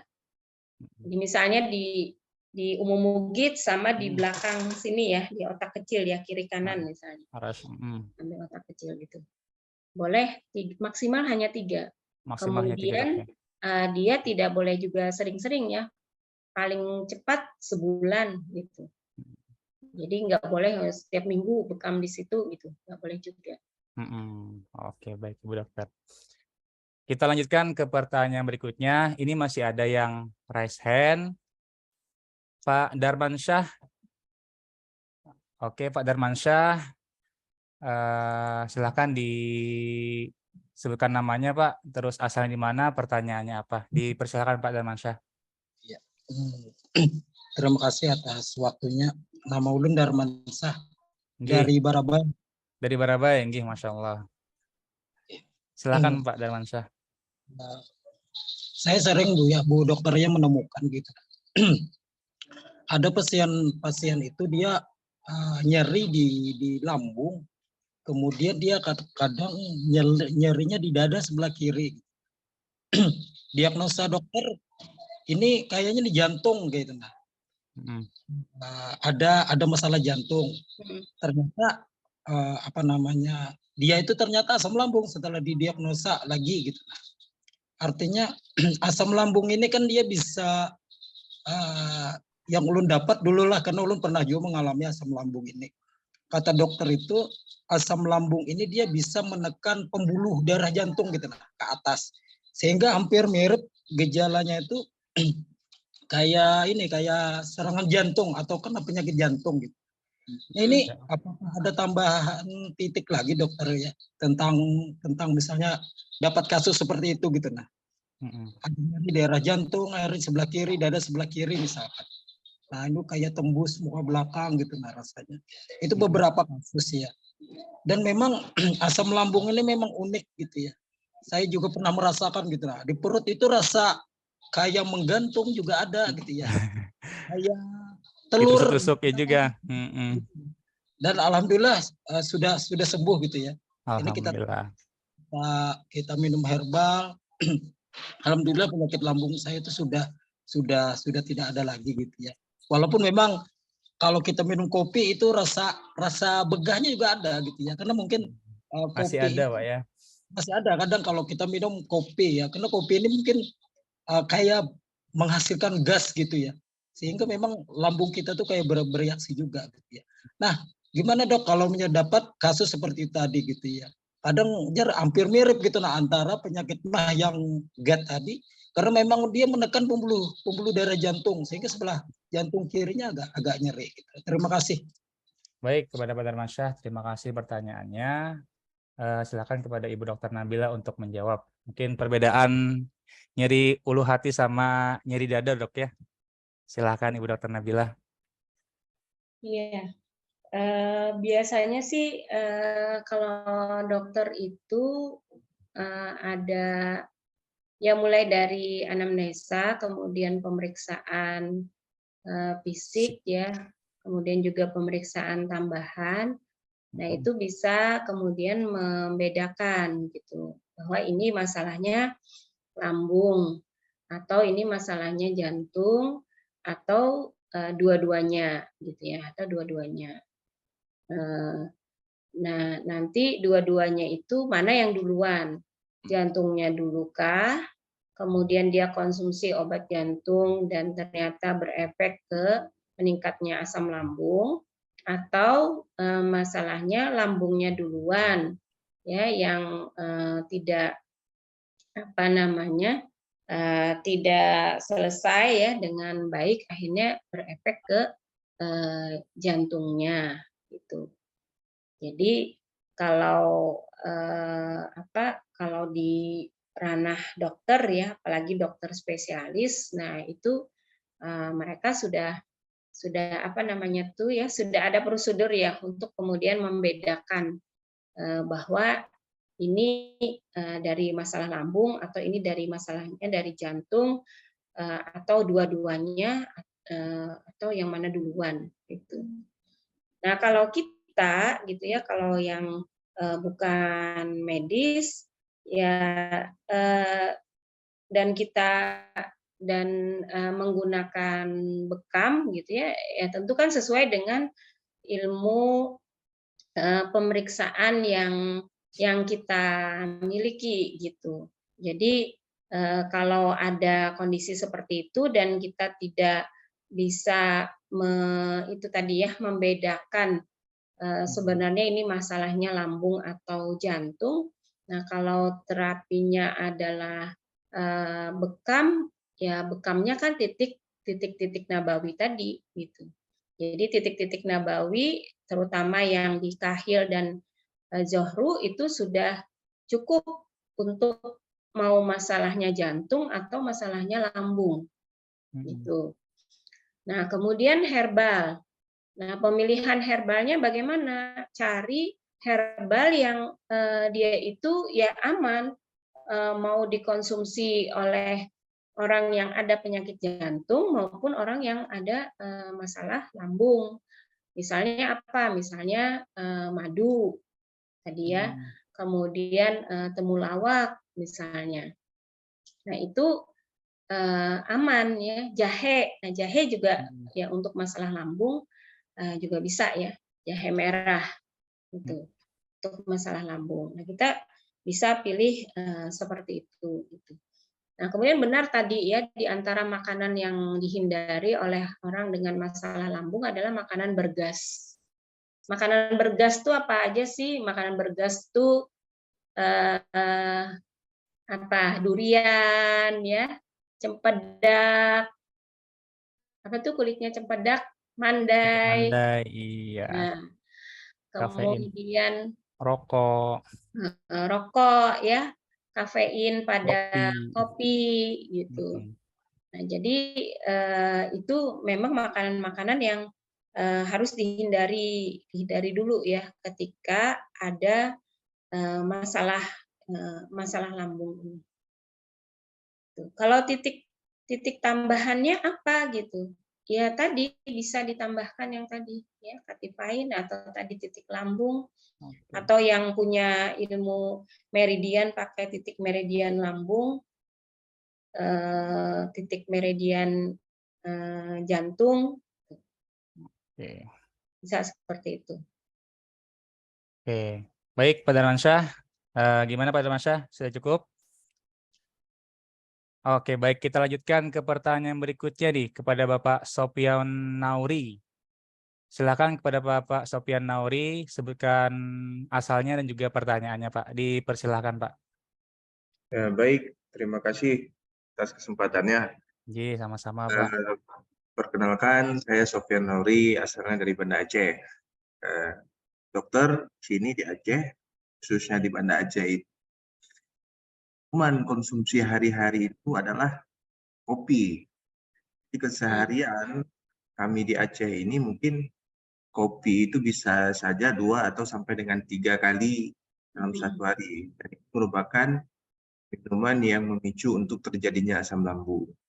Nah, setelah mendengar penjelasan dari dokter tadi, dari awal tadi, yang ingin saya tanyakan, baiknya untuk si pasien penderita lambung itu baiknya dibekam dalam 1 bulan itu sekali atau 2 kali, atau punya jarak waktu tertentu, dokter.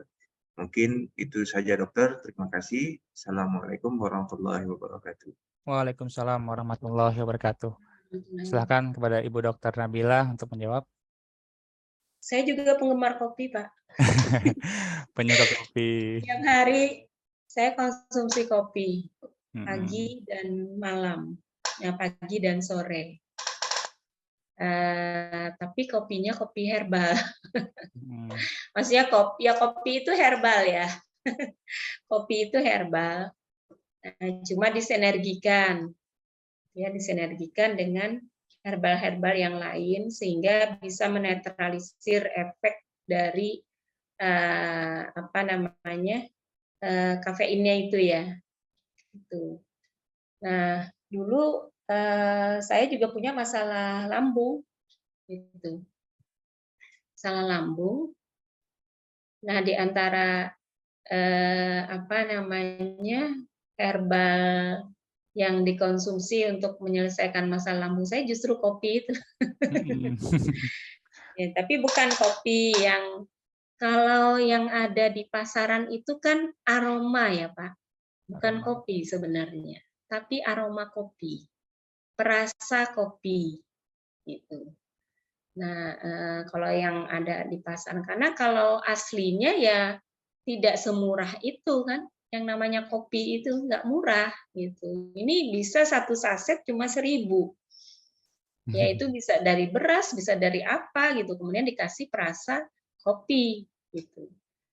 Nah itu yang ini ya. Jadi kalau kopinya disinergikan dengan herbal, saya biasanya kopi saya campur madu Pak. Jadi kopinya saya kasih madu sama habatus sauda. Jadi di rutin gitu ya. Minum kopi. Nah itu ada di chat. Kita minum Iklan ya, tuh. kopi. Kopi Radik katanya. Iya. Jadi sebenarnya yang tadi memberi masalah ke lambung itu yang kalau menurut saya sih ya kopi-kopi yang di pasaran itu ya, yang sebenarnya ada ya mungkin ada campuran macam-macamnya gitu. Kemudian juga untuk amannya kita sinergikan dengan herbal. Ya, kasih madu, kasih zaitun, kasih habatus sauda, apa rasanya. Ya enak aja rasanya gitu ya kalau kita udah biasa konsumsi herbal. Kemudian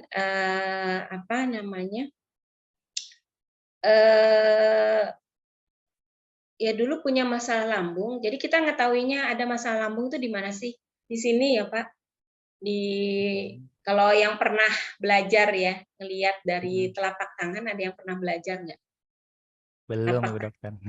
orang kalau ada masalah lambung itu antara telunjuk dengan jempolnya ini ada garis ya, ada garis warnanya apa? Coba Bapak Ibu lihat tangannya masing-masing. Agak-agak biru nih, Bu Dokter. Pembuluh Ada darah yang biru, kayaknya. ada yang hijau. Birunya pembuluh darah Itu ada hijau. masalah lambung gitu. Itu ada masalah lambung. Saya Wah. juga ada. Saya dulu ada gitu. Nah, alhamdulillah sekarang sudah nggak ada. Sekarang nggak ada. Nah, sementara saya penggemar kopi gitu ya. Nah, bekamnya berapa kali dalam sebulan. Luka bekam itu sembuh dalam waktu 6 hari pada orang normal ya yang tidak ada gula darah tinggi. Kalau orang ada gula darah tinggi itu luka bekam sembuhnya bisa lebih dari 6 hari. Tuh. Artinya apa? Artinya setelah 6 hari boleh nggak bekam lagi? Boleh. Bekam lagi gitu. Kalau orang dengan masalah lambung dibekamnya berapa kali dalam sebulan? Nah, ini kan ada masalah. Bukan orang yang sehat-sehat saja kan?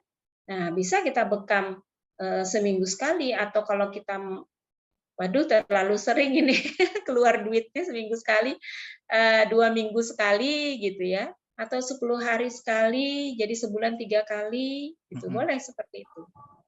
Nah kalau kita tidak ada masalah, hanya untuk menjaga kesehatan saja, ya bekamlah sebulan sekali di tanggal sunnah, gitu. Nah, alhamdulillah saya dulu punya masalah asam lambung, kemudian asma.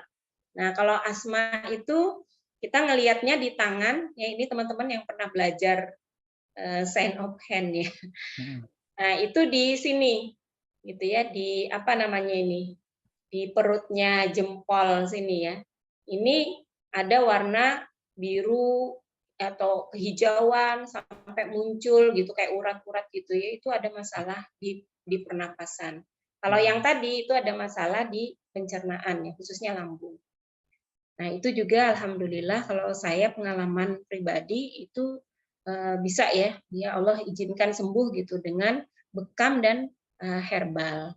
Nah, di antaranya herbalnya ya tadi ya, madu, habatus sauda, zaitun itu saya rutin konsumsi gitu, untuk mengatasi tadi ya masalah lambung tadi.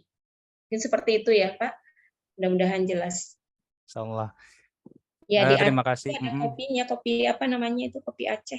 Kopi Aceh ya, oke. Terima kasih Bu Dr. Nabila. Kita lanjut nih 2 pertanyaan lagi ya. Tadi kepada Bapak Renaldi Octavian yang raise hand, dipersilakan untuk sebutkan asalnya dan juga pertanyaannya apa. Baik, bismillahirrahmanirrahim. Assalamualaikum warahmatullahi wabarakatuh. Waalaikumsalam warahmatullahi wabarakatuh. Pak Ustadz, saya Renaldi Octavian dari Klinik Asupah Holistic Care Kabupaten Pandeglang ya. Masya Allah. Nggih. Mungkin saya ingin bertanya seputar lebih ke lambungnya sih ya. Berhubung saya juga seorang terapis yang juga seorang olahragawan, saya banyak menemukan para atlet saya itu ada yang mungkin gejala sakit lambung ketika memulai olahraga kembali ya setelah berhenti lama.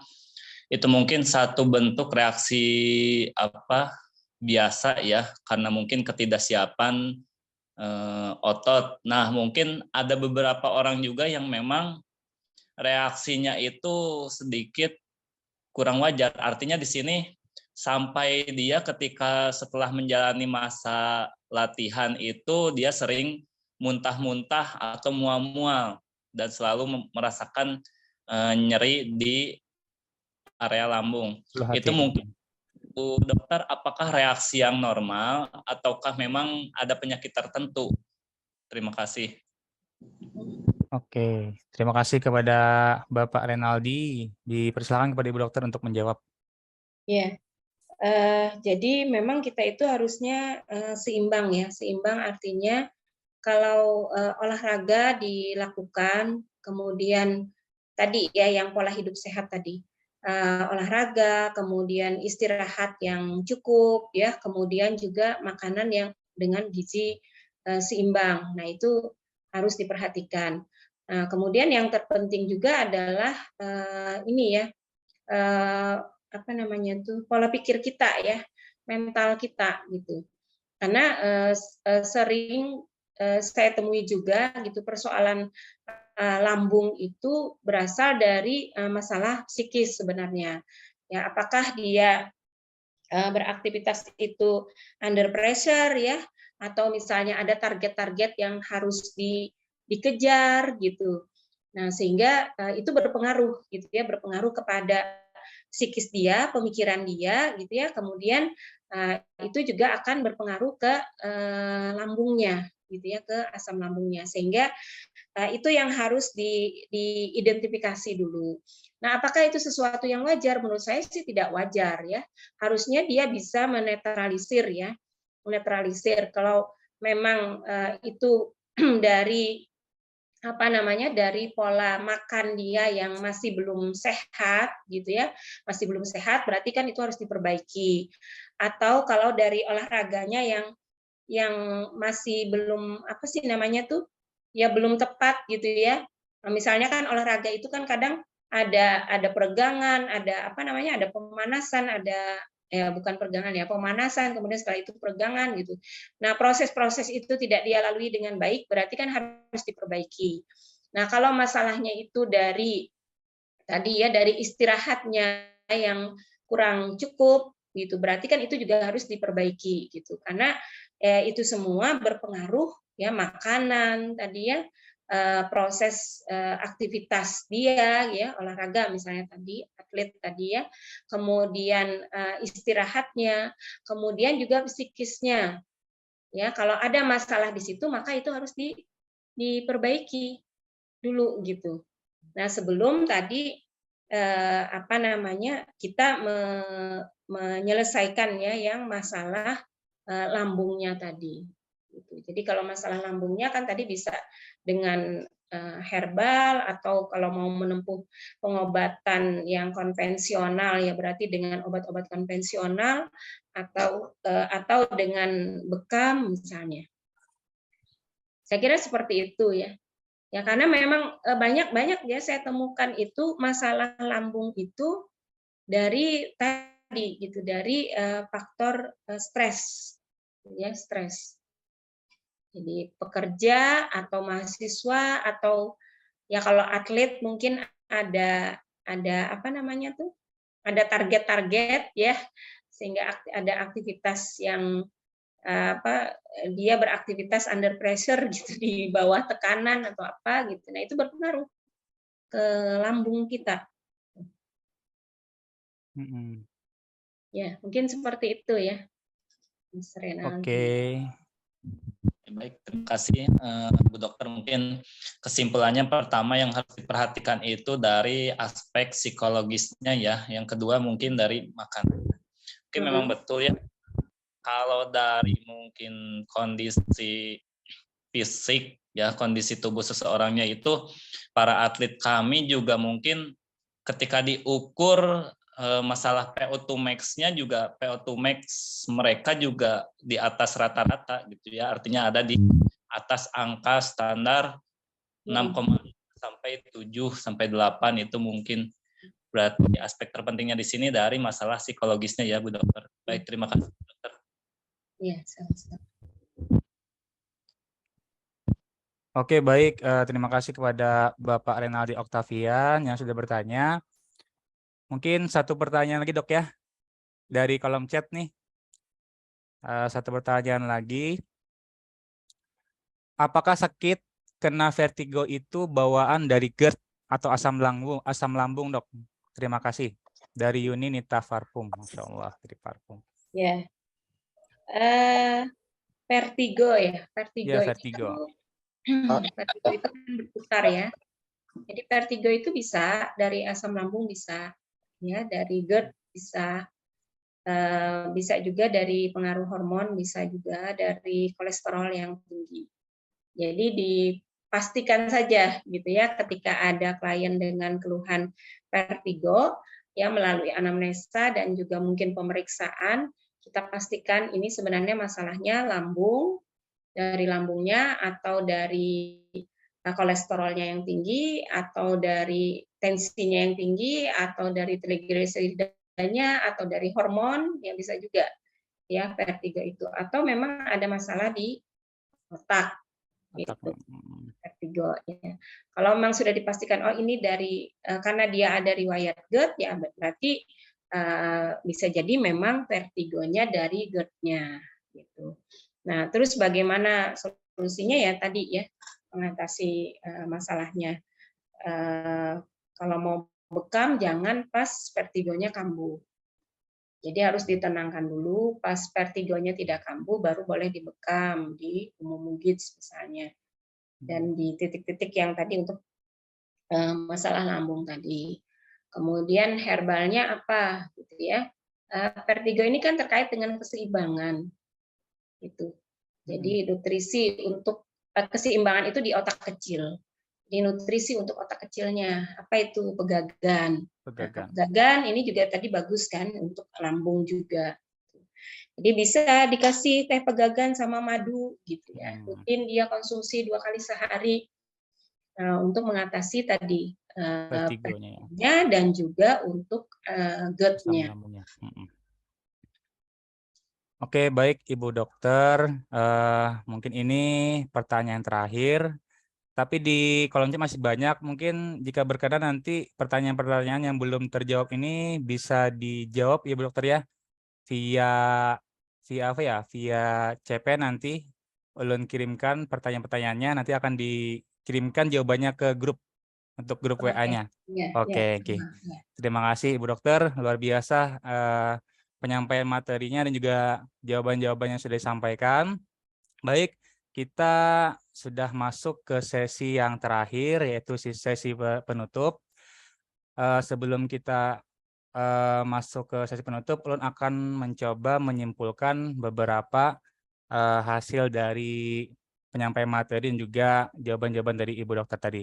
Jadi kesimpulannya yang pertama adalah, jadi bekam itu dapat mengatasi masalah lambung karena dia dapat memperbaiki fungsi dari pencernaan, kemudian menetralisir lambung, kemudian memperbaiki sirkulasi, nutrisi, dan juga oksigen yang menuju ke sel jaringan tubuh kita. Kemudian selain bekam, ikhtiar yang bisa kita lakukan itu bisa menjaga pola hidup ya Dok ya. Pola hidup yang sehat, baik itu makan makanan yang kita makanan yang kita jaga, misalkan menghindari pencetusnya.